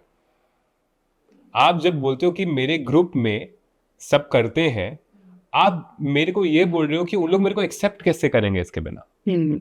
आप अगर खुद को एक्सेप्ट नहीं करोगे तो लोग आपको नहीं एक्सेप्ट करेंगे। मैंने आपको क्या बोला, मैं विक्टिम मेंटालिटी था कि नहीं यार मैं छोड़ रहा हूं या मैंने क्विट किया है, बट आज मैं बोलता हूं कि मैं करता ही नहीं हूं। You have to accept yourself first कि नहीं, I am not that person. अगर वो आपके संग सोशलाइज नहीं कर रहे हैं या आपके संग बात नहीं कर रहे हैं तो then A is there loss, and B वो आपका प्रॉब्लम नहीं है, वो उनका प्रॉब्लम है, and C you don't deserve them. तो if your friends, if your families choose you for drinking and smoking, then you're with the wrong people. तो मतलब आपको या तो अपने फ्रेंड सर्कल को समझाना चाहिए या उसे चेंज कर देना चाहिए, या मुझे ऐसा लगता है आपको खुद नहीं, के चेंज ऊपर क्यों ही- करना है? आपको खुद के ऊपर इतना कॉन्फिडेंस होना चाहिए कि आप उन्हीं लोगों के साथ बैठे तब भी आप छोड़ सकते हैं। मेरे फ्रेंड्स अगर स्मोक ड्रिंक कर रहे हैं, मैं क्यों उनको जज करूं? मेरा जजमेंट का स्टाइल ही नहीं है भाई, मेरे को नहीं करना है। मैं वो कि सबका अपना लाइफ है, सब अपना जज करते हैं। हेल्थ वाइज एवरीवन नोज की खराब है। आज के दिन किसको नहीं पता है? हम लोग 1950s में तो रह रही नहीं है जहाँ पे स्टेटस सिंबल है, अरे वो बॉक्स पे लिखा होता है, इट इज सबको पता है। तो सबको पता है कि ये हेल्थ के लिए खराब है। ऐसा एक भी पर्सन नहीं है आपके फैमिली में, फ्रेंड्स में, फ्रेंड ग्रुप में जो एक भी ऐसा पर्सन है जो नहीं ड्रिंक करता है। आपके उसको जज करते हो कि वो ड्रिंक नहीं करता है तो वो बेवकूफ होगा या वो मेरे फ्रेंड होने के लायक नहीं है। करते हैं, पर it is a pressure on Gen Z. अगर आप पे वो प्रेशर है तो आप कितना प्रेशर लेते हो या आपका क्या चॉइसेस है लाइफ में, देखिए आप खुद डिफाइन करते हो। अगेन अभी आपने देखा न्यू ईयर पार्टी में हाँ, कितनी सारी खबरें आती हैं, लोग गिर रहे हैं, उनको उठाकर लेकर जा रहे हैं, तो ये होता है, ये प्रेशर है कि आपको मैं देखिए प्रैक्टिकली आपका पूरा बात मान रहा हूँ। मैं ऑनेस्टली मैं आपको यहाँ पे बैठ के ज्ञान दे रहा हूँ। आई कंप्लीटली अंडरस्टैंड कि प्रैक्टिकली ये सब होता है, बट ये सारे इंडिविजुअल लाइफ चॉइसेस है जो आपको, मैंने बोला ना कि अगर आपको सिम्टम्स होंगे ना तो आप वो लाइफस्टाइल चॉइसेस चेंज करोगे। Without it why would you care? Because मैंने आपको क्या बोला, the only thing you know is that you are going to die. तो आपको लगता है कि मैं यंग एज में नहीं करूंगा या करूंगी, कब करूं? सो द प्रॉब्लम इज कि इट इज अ, हम लोग के ना सेल में एक अपोप्टोसिस बोल के एक प्रोसेस है जिसका नाम है cell death. We are meant to self destruct, मरना तो है ही। तो we always tend toward self destruction, right. और जो बहुत बड़ा बायो हैकर है ग्लोबली, ब्रायन जॉनसन जिनका नाम है, उनका जो प्रोसेस का नाम है, वो उनका एक ब्रांड का नाम है don't die. It is focusing on that only, right. बहुत आयरॉनिकल है कि जो लोग हेल्थ के बारे में इतना ध्यान देते हैं वो ही पहले मरते हैं। हो सकता है मैं ही पहले मर जाऊं, इवन दो मैं एंटी एजिंग के बारे में पढ़ता हूँ, बट आप सेल्फ डिस्ट्रक्ट हमेशा अपने आप को करोगे। It is a reality. मैं एक क्लिनिकल रिसर्च साइंटिस्ट हूँ, मेरे पास वो लग्जरी नहीं है टू सी द वर्ल्ड कि कैसा होना चाहिए। मैं देखता हूँ कि कैसा है आपके इकोसिस्टम में, आपको कैसे चेंज किया जा सकता है, आपको कैसे बदला जा सकता है, आपके लाइफ को कैसे डिफ्रेंशिएट किया जा सकता है। बिकॉज आप अपने हेल्थ के बारे में अपने खुद के डिसीजन मेकर हैं। आपको सब पता है आज के दिन कि आपके हेल्थ के लिए अच्छा है कि क्या खराब है, लेकिन आप अपने चॉइसेस को कब कैसे कोर्स करेक्ट करते हो, आपका लाइफ में गोल क्या है, मोटिवेशन क्या है, how arrogant are we to believe कि all 100% people will have goals and aims and purposes in life. जब दुनिया में वेल्थ इनइक्वालिटी आप देखें तो 1% ओन्स 99% ऑफ वेल्थ, तो कहाँ से 99% के वो आएंगे? मतलब तो सब करेंगे जो कर रहे हैं। अगेन मैं ये नहीं बोल रहा हूँ कि ऐसा होना चाहिए, बट मैं भी तो एक यूटोपियन वर्ल्ड में नहीं रहता, मेरे को एक्सेप्ट करना पड़ेगा कि ये वर्ल्ड ऐसा है। लेकिन आप क्या करते हो? अगर आप प्रेशर में कर रहे हो तो देन आई थिंक आपको चेंज करना चाहिए, लेकिन अगर आप इंजॉय कर रहे हो it is your choice. It is your choice. Younger generation को आप क्या कुछ एडवाइस देना चाहेंगे उनकी लाइफस्टाइल के लिए, उनके डाइट के लिए, उनके हेल्दी रिलेशनशिप्स के लिए? वन लाइनर एडवाइस अगर आप कुछ देना चाहें यंगर जनरेशन। ऑनेस्टली थोड़ी अनऑर्थोडॉक्स एडवाइस है, बट आई वुड से always choose love. I think बहुत लोग बहुत कैलकुलेटिव हो गए हैं towards relationships, towards calories, towards work, towards money, towards everything. I think somewhere down the line we've forgotten that emotion of love, because you can solve all practical problems in life if you choose love. So I know it's a very weird thing to say, but let them and do it anyway. अभी जो क्योंकि हम लोग AI का काफ़ी ज़्यादा इस्तेमाल करते हैं और यूजुअली क्या करते हैं, हमें कुछ भी सवाल होता है, हमें कुछ भी हुआ है, एनजाइटी भी हो रही है इनफैक्ट, तो हम AI से बात करना शुरू कर देते हैं, उससे पूछ लेते हैं। क्या ये मतलब ठीक है कि आप डॉक्टर के बजाय आपने AI से पूछ लिया और उसके बाद आप खुद को सेल्फ हील कर पा रहे हैं? या आप कोई भी मेडिसिन भी लोग आजकल ले लेते हैं, आपने गूगल किया फटाफट से और आपने मेडिसिन दे दी, तो क्या खुद से चीज़ें करना अपने साथ जस्टिफाइड है? क्योंकि आजकल तो आप रिसर्च इतनी कर लेते हो गूगल पे, तो ऐसा तो नहीं है गूगल पे सब कुछ ही खराब है, आप रिसर्च करके भी खा लेते हैं, आप रिसर्च करके खुद को सेल्फ हील भी कर लेते हैं, तो उसके बारे में आप क्या? मैं आई थिंक ये 2 पार्ट क्वेश्चन है, जिसमें मैं अगर दवाई के बारे में बोलूँ तो आई डोंट थिंक कि प्रिस्क्रिप्शन ड्रग्स किसी को भी विदाउट प्रिस्क्रिप्शन लेने चाहिए, बिकॉज क्लिनिकल जजमेंट और गूगल जजमेंट बहुत अलग होता है। मे बी कहीं कहीं सही भी हुआ होगा, लेकिन आपको AI जो जजमेंट देता है वो आपको बिना जाने, बिना फिजिकल किए देता है, एंड बिना अंडरस्टैंडिंग के देता है, या लिटरेचर के ऊपर देता है कि भाई पेपर में ऐसा लिखा है तो तुम ये लो। बट सबके बॉडीज अलग होते हैं, एंड आपको पता होना चाहिए 90% ऑफ रिसर्च जो आता है वो बाहर देशों से आता है, तो इंडियंस के ऊपर तो आधा ऐसे ही नहीं अप्लाई होता है। बिकॉज आपको क्यों ऐसा कैसे हो सकता है कि आपको भी क्रोसिन 500, मेरे को भी क्रोसिन 500, इनको भी क्रोसिन 500, हम लोग तीनों अलग बॉडी वेट है। आपको हो सकता है क्रोसिन 362 लेना चाहिए, 362 mg, मेरे को हो सकता है 546 mg लेना चाहिए। तो हम लोग तो फिक्स डोज कॉम्बिनेशन दे देते हैं सबको। तो मेडिसिन एक ऐसा चीज़ है जो डॉक्टर के जजमेंट में लेना चाहिए, नो डाउट। लेकिन जहाँ तक आपने बोला कि जो AI के थेरेपी की तरह यूज़ करते हैं, इसमें मेरा टेक थोड़ा सा डिफरेंट है। आई थिंक हर जनरेशन में ना हम लोग ने कुछ ना कुछ अलग किया है। मतलब पहले लोग कंप्यूटर्स के भी अगेंस्ट थे, उनको लगता था कंप्यूटर्स जॉब ले लेंगे, आज के दिन लगता है AI जॉब ले लेंगे, कल के दिन बोलेंगे 3D मेटावर्स हम लोग का जॉब ले लेगा। बट आप जितना जॉब्स लेते हो आप उतना क्रिएट भी कर रहे हो। Disruption is the name of moving forward. तो जहाँ तक थेरेपी का बात है, अगर किसी को वैलिडेशन मिलता है या किसी को मन में शांति मिल जाती है कुछ देर के लिए, मतलब is it a true sense of mental health? I don't think so. मेरे हिसाब से ह्यूमन कनेक्शन से बड़ा कुछ नहीं है। जैसे मैंने बोला चूज लव, अगर आप ह्यूमन कनेक्शन को तोड़ दें तो how are you human? Being human is being flawed, AI is too perfect. Right. तो लेकिन आप जैसे AI से हम लोग सवाल करते रहते हैं, आप रात रात तक वर्ड चैट कर रहे हैं, आप फोन का इस्तेमाल कर रहे हैं, वो आपकी हेल्थ को किस तरीके से अफेक्ट कर रहा है, आपकी बॉडी को, आपके ब्रेन सेल्स को, उन तमाम चीज़ों को कैसे अफेक्ट करता है? आई थिंक देखिए, ये आपने जो एक सवाल पूछा ये एक बहुत लंबा सवाल है, बिकॉज जो स्लीप एंड आपका जो पूरा बॉडी साइकिल है वो लाइट से इन्फ्लुएंस्ड है। आपको जो स्लीप साइकिल और वेक साइकिल है, तो आप रात को कुछ भी कर रहे हो वो गलत है। You are forcing your brain hormones to change, because आप जागते कैसे हो? जब आपका सनलाइट आता है तो आपको कॉर्टिसोल रिस्पॉन्स होता है। अगर आप एक अंधेरे रूम में लेटे हुए हो, आप सोए हुए हो, अचानक से मैं सारा लाइट आके जला लूं, आप उठेंगे कि नहीं उठेंगे? क्यों उठेंगे? आपका ब्रेन ने लाइट को रिस्पॉन्स किया। मैंने आपको चिल्लाया नहीं, हवा में बात नहीं किया, आपको उठाया नहीं, मारा नहीं, कुछ नहीं किया। आप सिर्फ एंड आप सोचिए लाइट से आपका ब्रेन उठा है, आपका तो आंख बंद था, आपने लाइट को देखा कैसे? इसका मतलब ब्रेन देख सकता है। आपको पता ना चाहिए आंख आपके ब्रेन का स्क्वीज्ड पार्ट है। हम लोग आई को एक डिफरेंट ऑर्गन बोलते हैं, बट टेक्निकली तो ब्रेन से आ रहे हैं। तो आपका आंख बंद था, फिर भी आपका ब्रेन लाइट को रिस्पॉन्ड किया, बिकॉज क्या वो कॉर्टिसोल रिस्पॉन्स हुआ। तो जो कॉर्टिसोल है उससे आप उठते हो सुबह को, रात को जब अंधेरा होता है आपका मेलेटोनिन बनता है। जब हम स्क्रीन यूज करते हो, हम लोग कर क्या रहे हैं, हम लोग अपने मेलेटोनिन को सप्रेस कर रहे हैं, जो लोग सप्लीमेंट्स में लेते हैं। आप जितने भी सप्लीमेंट्स का जो स्लीप साइकिल के लिए आप यूज कर रहे हो वो इसलिए यूज कर रहे हो क्योंकि आप जो एक्टिविटीज कर रहे हो। बट अगेन मैं बोलता हूँ कि मैं कौन होता हूँ जज करने वाला, इन द सेंस कि जैसे जैसे एज एंड जनरेशन चेंज हो रहे हैं, आई फील कि हम लोग एक ऐसे भी टाइम पे जाएंगे जहाँ पे we'll go back to agriculture. Like मेरे को लगता है एआई इतना बड़ा हो जाएगा, वो आपके पूरे बिजनेस को हैंडल करने लगेगा, तो यूनिवर्सल इनकम ऐसे ही जनरेट कर देगा। अगर आप एआई में ट्रूली एक एल्गो ट्रेडिंग ला सके, तो व्हाट मेक्स यू से कि गवर्नमेंट एक एल्गो ट्रेडिंग करके सबको यूनिवर्सल इनकम नहीं देती? अगर आपको यूनिवर्सल इनकम देंगे आप तो खेती में चले जाएंगे ना वापस से।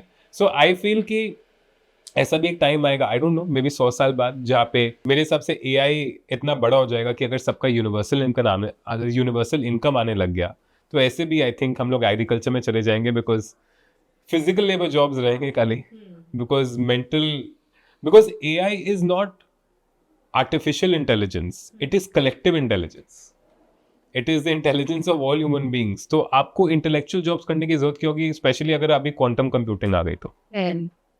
ओके, हमने अपने पूरे सेगमेंट में बच्चों की बात नहीं की। छोटे बिल्कुल। बच्चों को लेकर अगर हम बात करें तो एक तरह से मदर्स का ये मानना था कि अगर उनका बच्चा हेल्दी है तो ही इज एक्चुअली हेल्दी, मतलब चबी है तो वो हेल्दी है। क्या ये एक मिथ है, या ऐसा होता है कि हाँ अगर बच्चे थोड़े बहुत मोटे हो जाते हैं तो मतलब ठीक है, हम लोग कंसिडर कर सकते हैं कि हाँ वो हेल्दी बच्चा है। दूसरी चीज़, एक और सवाल इसी में, हमने आजकल देखा है कि छोटे बच्चों को ना चश्मे बहुत ज़्यादा लगने लगे, उनकी आईसाइट बहुत ज़्यादा वीक होने लगी है। तो क्या वो एक ऐसा फैक्टर है कि इतनी इनिशियल एज में ही ऐसा कुछ होने लगा है? तो आई थिंक जहाँ तक चश्मों की बात है, आई थिंक बिकॉज बहुत बार आजकल मदर्स एंड फादर्स अपने बच्चों को खाना खिलाने के लिए स्क्रीन बहुत दिखाते हैं। Right. उनका जो रेटिना होता है, कॉर्निया होता है, वो फिक्स हो जाता है, कभी टेढ़ा फिक्स हो जाता है, कभी आगे पीछे फिक्स हो जाता है। तो जो हम लोग ने पढ़ा है, जो हम लोग ने थोड़ा बहुत रिसर्च किया है, उसके हिसाब से उसके कारण उनके आंख में बहुत इंपैक्ट आ रहा है, बिकॉज वो बाइफोकल लेंस आपका, बिकॉज आप ऐसे देख रहे हो कोई चीज़ को खाते टाइम, बिकॉज आप फोकस कर रहे हो, आप खाने को भी देख रहे हो और आप स्क्रीन को भी देख रहे हो। तो I think that is one of the reasons कि जिसके कारण बहुत लोगों को चश्मे का प्रॉब्लम हो रहा है। जहाँ तक मोटापे का बात है, आई थिंक उसमें एक वेट मेजरमेंट है पीडियाट्रिशियंस का, कि मतलब किसको जुवेनाइल ओबेसिटी बोलते हैं और किसको नहीं बोलते हैं। बट वो एक बहुत नुआंस टॉपिक है, जिसमें मतलब आपके वेट मेजरमेंट, आपके खाने पीने का स्टाइल, उसमें बहुत इम्पैक्ट है टू सी कि वेदर दैट इज नॉर्मल और नॉट। और आप यंगर जनरेशन की भी बात करें, बच्चों की भी बात करें, गट हेल्थ काफ़ी एक बड़ा मुद्दा बन चुका है, Right. क्योंकि गट हेल्थ ज़्यादातर ही सबका खराब है। तो उसको कैसे क्योर किया जा सकता है और किन वजहों से वो खराब हो जाती है? मैं चलिए गट हेल्थ एकदम इन्फेंट्री से स्टार्ट करता हूँ, राइट। आप अगर पहले जमाने में देखते तो 90% वजाइनल बर्थ होते थे राइट। बच्चों के, 10% सी सेक्शन होते थे। आज के दिन मैं बोलूंगा अर्बन सिटीज में तो 90% सी सेक्शन होते हैं, बिल्कुल। राइट। तो आपका जो गट माइक्रोबायोम आता है वो कहाँ से आता है? आपकी मदर से।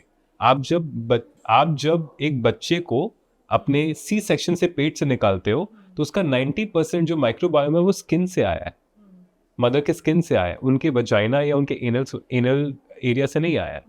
तो आजकल साइंटिस्ट लोग एक नैपकिन बना रहे हैं कि जो मदर्स जिनके बच्चे होंगे सी सेक्शन में, उनका वजाइनल स्वैब लेके नैपकिन में लेके बच्चों को रैप कर देंगे। बिकॉज जो बच्चे सी सेक्शन में पैदा हुए हैं, they are more prone to diabetes, they are more prone to autoimmune disorders, because they don't have the mother's vaginal microbiome.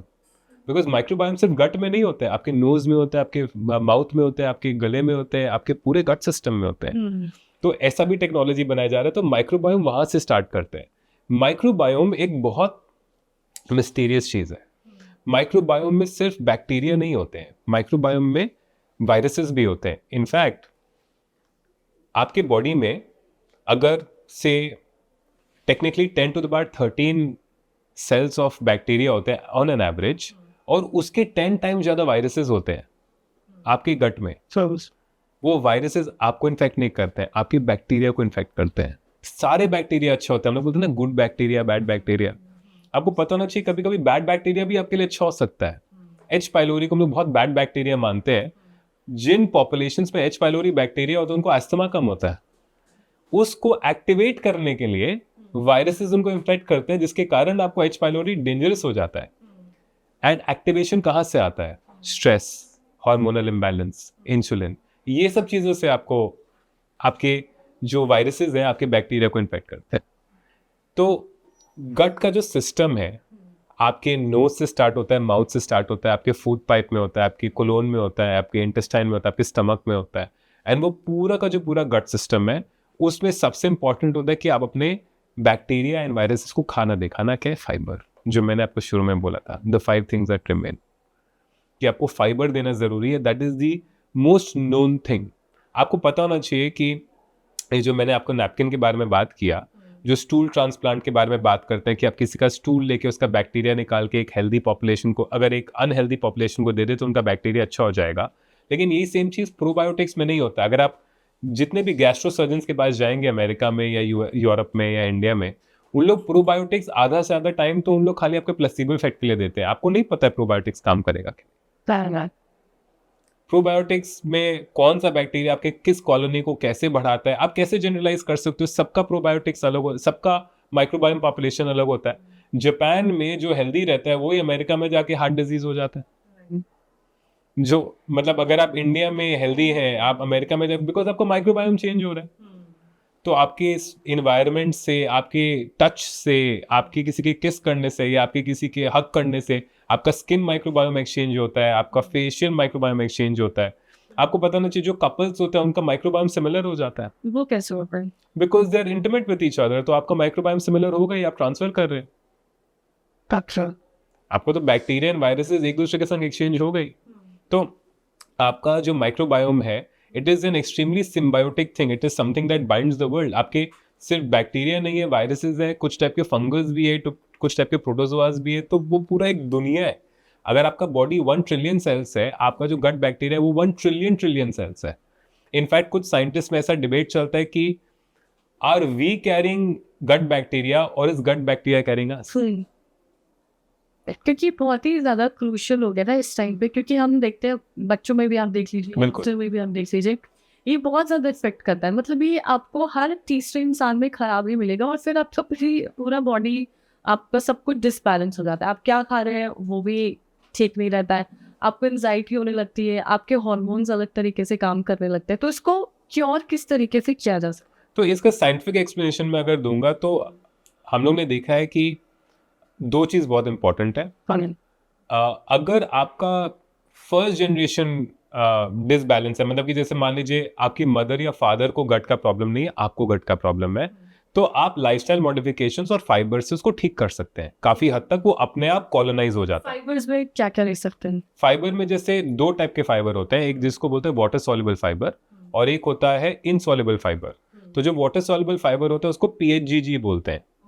वो पीएचजीजी आप ले सकते हैं अगर आपको लगता है कि आपको फाइबर की और ज़रूरत है, या आप ईसबगोल ले सकते हैं जो नॉर्मली कॉमन घरों में भी मिलती है, वो आप फाइबर ले सकते हैं। उसके अलावा चिया सीड्स है, ओट्स है, होल फ्रूट्स वेजिटेबल्स है, इससे आपको फाइबर मिल सकता है। ये सारे जो फाइबर इंग्रेडिएंट्स हैं उससे आप अपना फाइबर इंक्रीज कर सकते हैं, जिससे आपको बैक्टीरिया को खाना मिलेगा। राइट नाउ जो सेकेंड चीज़ है, हम लोग ने देखा है कि अगर 2-3 जनरेशन से गट के प्रॉब्लम्स है तो वहाँ पे तभी ये स्टूल ट्रांसप्लांट का कॉन्सेप्ट आया कि अगर आप 3-4 जनरेशन से लोगों को गट का प्रॉब्लम है तो उनमें अच्छा बैक्टीरिया कॉलोनाइज होना बहुत डिफिकल्ट होता है। तो वहाँ पे अगर मैं अच्छा बैक्टीरिया इंजेक्ट कर दूं, पहले प्रोबायोटिक से ट्राई हुआ, अब स्टूल ट्रांसप्लांट इंजेक्शन से ट्राई हो रहा है, तो हो सकता है कि आपको माइक्रोबायोम अच्छा हो जाए। एंड ये माइस में देखा गया कि इट इज सक्सेसफुल। ह्यूमंस में it has a varied response. अभी तक उसका बहुत ज़्यादा डेटा पब्लिश नहीं हुआ है। ओके तो अब जैसे हमारी बॉडीज अलग तरीके से काम करती है, तो स्ट्रेस हार्मोन्स हो गए, लव हार्मोन्स हो गए, ये किस तरीके से काम करते हैं हमारी बॉडीज में?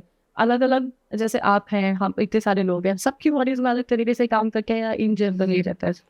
नहीं, देखिए ऐसे तो देखिए हर बॉडी अपना है, आपका पर्सनालिटी, आप वो बोलते हैं ना, आप अपना पर्सनालिटी चूज करते हैं। आप मेरे संग हो सकता है एकदम अलग पर्सनालिटी के हो, बिकॉज मेरा और आपका जो रिलेशनशिप है, या आप मेरे संग जिस तरह से बात करते हैं, मैं जिस तरह से आपके संग बात करता हूँ, हो सकता है you choose a completely different personality with me. तो आप भी बहुत सारे पर्सनालिटीज वेयर करते हैं, आप एक पर्सनालिटी नहीं वेयर करते हैं।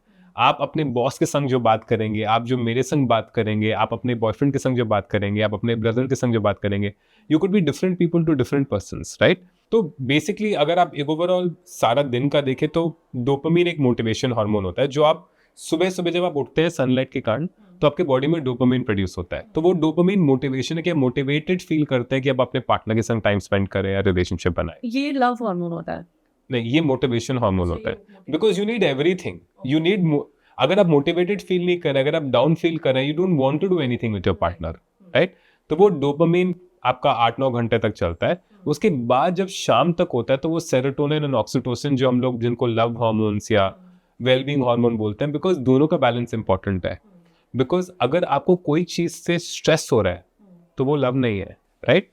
कि क्या बात होगा, कैसे होगा, वो रिप्लाई करेगा कि नहीं, या वो ऐसा रिप्लाई किया, इसका क्या मतलब है, am I writing the right thing, वो गलत कुछ लिख दिया, मैं कुछ गलत लिख दी, राइट? तो ये सारा कॉन्वर्सेशन होता है, इससे आपका स्ट्रेस स्पाइक होता है, राइट? लव एक्चुअल में तब होता है जब आपका नर्वस सिस्टम काम डाउन हो जाता है। That is what is an actual love. Love is not transactional, आप काउंट नहीं करते हो, बट आपके लिए लव इज इंपॉर्टेंट बिकॉज आप जब लव को चूज करते हो and you practice it every day, then your nervous system calms down, because then when the real attraction and the real, because अगर आप एक nervous wreck हो या आप anxiety में हो, तो that is not love, right? तो in the same way, why is stress not important? हम लोग cortisol को बहुत गाली देते हैं कि cortisol बढ़ जाएगा, cortisol हाई होने से ये होता है। cortisol क्यों नहीं important है? cortisol आपके ब्रेन के लिए फूड अवेलेबल करता है, cortisol आपके ब्रेन के लिए एनर्जी अवेलेबल करता है। अगर आप दिन में स्ट्रेस नहीं है तो आप तो मर गए। Chronically high cortisol is bad. Chronically low cortisol is bad. But cortisol is not bad. अगर आपके cortisol, आप अगर इंडिया टुडे के टॉप टीवी जर्नलिस्ट बनना चाहते हैं एंड उसके लिए आपका मोटिवेशन हार्मोन बढ़ता है एंड आप उसमें आपको cortisol बढ़ता है, तो what is wrong with that? तो कभी कभी किसी चीज के लिए स्ट्रेस होना, कभी कभी नहीं, एवरीडे होना चाहिए। मैं बोलता हूँ क्रॉनिकली हाई नहीं होना चाहिए। क्रॉनिकली मतलब इन टाइम, मतलब आप 10 घंटा स्ट्रेस में नहीं होने चाहिए। अगर आप बोलते हो कि नहीं उठो यार, मैं 8 बजे पहुंचना है, तो मैं 7 बजे उठी है, मेरे को 8 बजे तक पहुंचना है, राइट? तो वो आपको 5 मिनट के लिए स्ट्रेस होगा, जब आप निकल गए तो आपको थोड़ी स्ट्रेस होगा। तो मेरा मतलब है कि आपके जो छोटे छोटे स्पाइक्स होते हैं through out the day, that is what makes you human being. अगर आप स्ट्रेस नहीं लोगे, जिसको मैं पॉजिटिव स्ट्रेस बोलता हूँ, तो then you have no purpose and joy in life. Joy में भी तो स्ट्रेस होना चाहिए ना। अगर आप what do you aim for? Peace, not happiness all the time. आप अगर एक मेरी गो राउंड में या अगर आप रोलर कोस्टर राइड में जाओगे, राइट, आप स्ट्रेस्ड में हो, राइट? आप इंजॉय उसको बाद में करते हो। You always like happiness in retrospect, not in the current moment, but you can feel sad currently. जैसे आप घर से, एक एग्जाम्पल, जैसे घर से दोस्तों के साथ निकले, आप पास में कहीं जाने के लिए आप पहुंच के मनाली, उस टाइम आपको स्ट्रेस है, लेकिन जब आप वो ट्रिप करके आ चुके हैं तब आपको हैप्पीनेस। मैं बोल रहा हूँ ये एक वियर्ड पैराडॉक्स है कि आप हैप्पीनेस को करंटली लिव नहीं कर सकते। क्योंकि करंटली हैप्पीनेस इज स्ट्रेस, लेकिन आप सैड फील कर सकते हो करंटली, लेकिन बाद में वो कन्वर्ट हो जाएगा हैप्पीनेस में। वो बोलते हैं ना, हम लोग सारे रियलिटीज को सुपर इम्पोज करते हैं एक साथ। आज आप और मैं बात कर रहे हैं, हो सकता है आप इम्प्रेस्ड हो कि मेरे पास कुछ नॉलेज है या नहीं है। कल को कोई ऐसा आर्टिकल आ जाए जो मेरे कॉन्वर्सेशन को डिनाई कर दे, तो आप ये भी बोल सकते हैं कि मेरे को पता था उस टाइम भी कि कुछ गलत बोल रहा था, राइट? अगर मेरा पॉइंट प्रूव हो जाए तो आप हो सकता है कुछ बाद में बोलेंगे कि हाँ बहुत स्मार्ट था, मतलब समझ में आ रहा था जब बात कर रहा था, राइट? हम लोग क्या करते हैं, हम लोग एक संग बहुत सारे रियलिटीज जी रहे हैं, बिकॉज आप अपने ब्रेन को कन्विंस कर लोगे कुछ पॉइंट बाद, based on your validation of that current time point. अगर 1 साल बाद मैं बहुत पॉपुलर हो गया, आप हो सकता है 1 साल बाद अपने फ्रेंड्स के संग मिले तो आप बोलोगे कि ओ मेरे को पता था ये इतना पॉपुलर होगा, देखना है बहुत अच्छा बात कर रहा था और ये बहुत स्मार्ट था, इसका अंडरस्टैंडिंग अच्छा था। एंड वहीं पे अगर मैंने बंद कर दिया, आप बोलोगे मेरे को उसी टाइम समझ में आ गया था। You will convince your brain and you will be genuinely authentic with what you are saying, you will not be lying. So what happens is, as human beings हम लोग अपने रियलिटीज को सुपर इम्पोज कर लेते हैं, and एक event जिसमें 10 दोस्त बैठे हैं, that will be 10 different things to 10 different people at 10 different time points. तो जब हम लोग इनफाइनाइट रियलिटीज के बारे में बात करते हैं, that is what infinite realities are. Because आप एक ग्रुप में अगर हम लोग यहाँ पे 10 जन बैठ के 10 कॉन्वर्सेशन करें, वो ही हर साल चेंज होगा, हर साल हर जन का पर्सपेक्टिव चेंज होगा. What becomes the core reality? The core reality was that 10 people were present in a room at one given time point. But the actual reality of who was sitting where, क्या conversation, क्या आप सब change कर दोगे. That's how you heal your brain. Because deep down we all know we are acting. खुद को satisfy करने के लिए हम बिल्कुल. Because how else can you move on in life if you don't forgive yourself? आपको नहीं लगता कि आपने कुछ लाइफ में गलत किया होगा? If you don't forgive yourself, how do you move on? आप अपने को forgive कैसे करोगे? कुछ तो कन्विंस करना पड़ेगा ब्रेन को, राइट? जो लोग ज्यादा एंग्शियस होते हैं अपने आप को forgive नहीं कर पाते. थेरेपिस्ट क्या करता है? आपको वैलिडेट करता है कि नहीं कोई बात नहीं, right? I am just saying कि it is mindset shift, behaviour is more important to me than physical things. तो क्या थेरेपी जब आप किसी इंसान को देते हो तो आप उसको एक तरह से गुमराह करना होता है कि आप उसको रियलिटी चेक नहीं करा रहे हो? What is gumrah in reality? Anything that you believe in your head is reality. अगर आप अपने आप को चूज नहीं करते हो, बिकॉज मैं बोलता हूँ फीलिंग एक प्रैक्टिस होती है.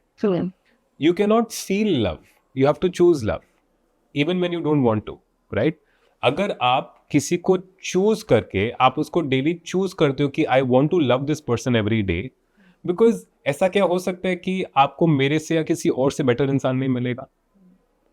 किसी के पास ज़्यादा सिक्योरिटी होगा, किसी के पास ज़्यादा रिसोर्सेज होगा, किसी के पास ज़्यादा कोई देखने में बेटर होगा, कोई लुक्स में बेटर होगा, कोई रिसोर्सेज, बहुत सारे रीजंस हो सकता है. But you have to choose what you want, right? It is the same thing with therapy. अगर मैं आपको गुमराह भी कर रहा हूं तो why can not that be on your reality? हम लोग सब डिल्यूजनल है, हम लोग सब एक्टिंग कर रहे हैं. यहाँ पे कौन है जो एक्टिंग नहीं कर रहा है? डीप डाउन हम लोग जो इम्पोस्टर सिंड्रोम फील करते हैं, अगर मैं आपको कल बोलूं कि आपको इंडिया में best anchor of the year मिल गया, you will feel like the biggest scam.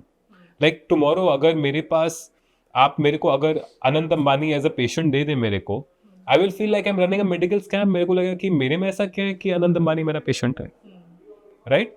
तो I think you have to choose your feeling, choose the way you want to feel. अगर आपको लगता है कि आप किसी तरह फील कर रहे हो एंड दैट्स नॉट करेक्ट, और आप थेरेपिस्ट से बात करके आप अपना उस फीलिंग को चेंज कर सकते हो, तो why is delusion not a reality? Right. It can be delulu for someone else, but it has to be a reality for you because you are living it. How do you care if I think it's delusional? अभी एक आपका video था जिसमें gut brain sex connection के ऊपर आपने कुछ कहा था, उसके बारे में कुछ पता है किस तरीके से वो कनेक्शन होता है हमारी बॉडी में? आप कपल है, आप इंटीमेट हो रहे हैं, तो वो कैसे ब्रेन सेल्स उसको एक्टिव करते हैं? तो मैं इसके लिए आपको 4 स्टेटमेंट बताता हूँ. पहला स्टेटमेंट है कि आपका जो टोटल बॉडी वेट है वो आपकी कैलोरीज से डिटरमाइन होता है. आप कितना खा रहे हैं, अगर आप जितना बर्न कर रहे हो उससे ज़्यादा खा रहे हैं तो आपका वेट गेन होगा, आप उससे कम खा रहे हैं तो वेट लॉस होगा. सेकेंड थिंग इज कि आपका क्वालिटी ऑफ कैलोरीज जो होता है, कार्बोहाइड्रेट, प्रोटीन, फैट, उससे आपका बॉडी कॉम्पोजिशन डिसाइड होता है. इसका मतलब है कि अगर आप 80 kgs के हैं, अगर मान लीजिए आप 50-55 kgs के हैं, तो मैं आपको और एक फीमेल 55 kgs की दिखाऊंगा जो आपकी सेम हाइट की है, लेकिन उसमें 50% बॉडी फैट है, आप में 20% बॉडी फैट है, राइट? तो आपका प्रोटीन, कार्ब्स एंड फैट से डिसाइड होता है वो कॉम्पोजिशन. थर्ड होता है आपके माइक्रोन्यूट्रिएंट्स से आपका परफॉर्मेंस डिसाइड होता है. फोर्थ क्या होता है? आपका जो हार्मोन्स है वो बाकी पहला 3 चीज डिसाइड करता है. तो ये जो हार्मोन्स है वो है आपका गट ब्रेन सेक्स एक्सेस. हम लोग हमेशा बोलते थे गट ब्रेन कनेक्टेड है एक दूसरे से. इसका मतलब है कि अगर आपको एंग्शियसनेस फील होगा, आपको गट में चर्न होगा, आपका पेट गुड़ करेगा, कि आपको वो एंग्जाइटी फील होगा, आपको पेट में दर्द होगा. अगर आपको कोई बहुत सदमा लगता है, आपको पेट में दर्द होता है, राइट? नाउ ये सेम चीज अगर आप देखें, अगर आपको सेक्सुअल एंग्जाइटी होगा तो भी आपको पेट में दर्द होगा.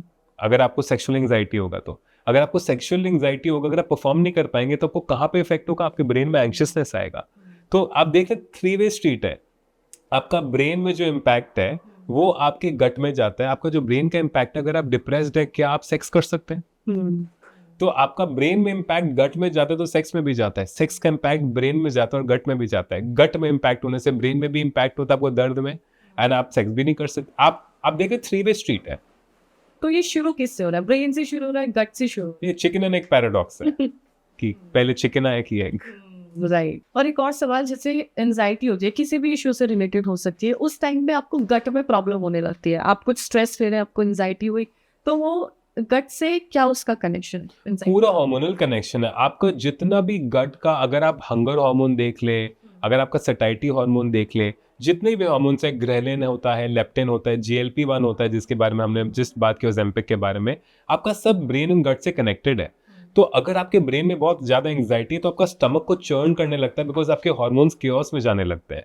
तो अगर आपको कोई चीज का सदमा लगेगा, आपको सबसे पहले अपने गट में फील होगा, बिकॉज वो जो एंग्जाइटी है, वो जो हार्मोन्स है, वो केओस में चले जाता है आपके ब्रेन के, एंड उसके कारण आपके गट में सबसे ज्यादा इम्पैक्ट आता है। ओके, तो एक आखिरी सवाल या आखिरी कोई एडवाइस आप यंगर जनरेशन को या किसी भी जनरेशन को देना चाहें कि वो हेल्दी रहे, हेल्दी डाइट ले, पीसफुल रहे, ज़्यादा एंजाइटी ना हो। स्ट्रेस तो आपने कहा जैसे स्ट्रेस पॉजिटिव भी होता है, तो वो क्या एडवाइस आप? मैं honestly I will go back to the 5 things that remain. आप मूव करते रहिए, आप फाइबर खाइए, आप प्रोटीन अच्छे से लीजिए, आप पानी अच्छे से ड्रिंक करिए, एंड उसके साथ साथ आप अपने स्लीप को मेंटेन रखिए। अगर आप ये 5 चीज कर सकते हैं कंसिस्टेंटली ओवर टाइम, आपको और कोई एडवाइस का जरूरत नहीं है।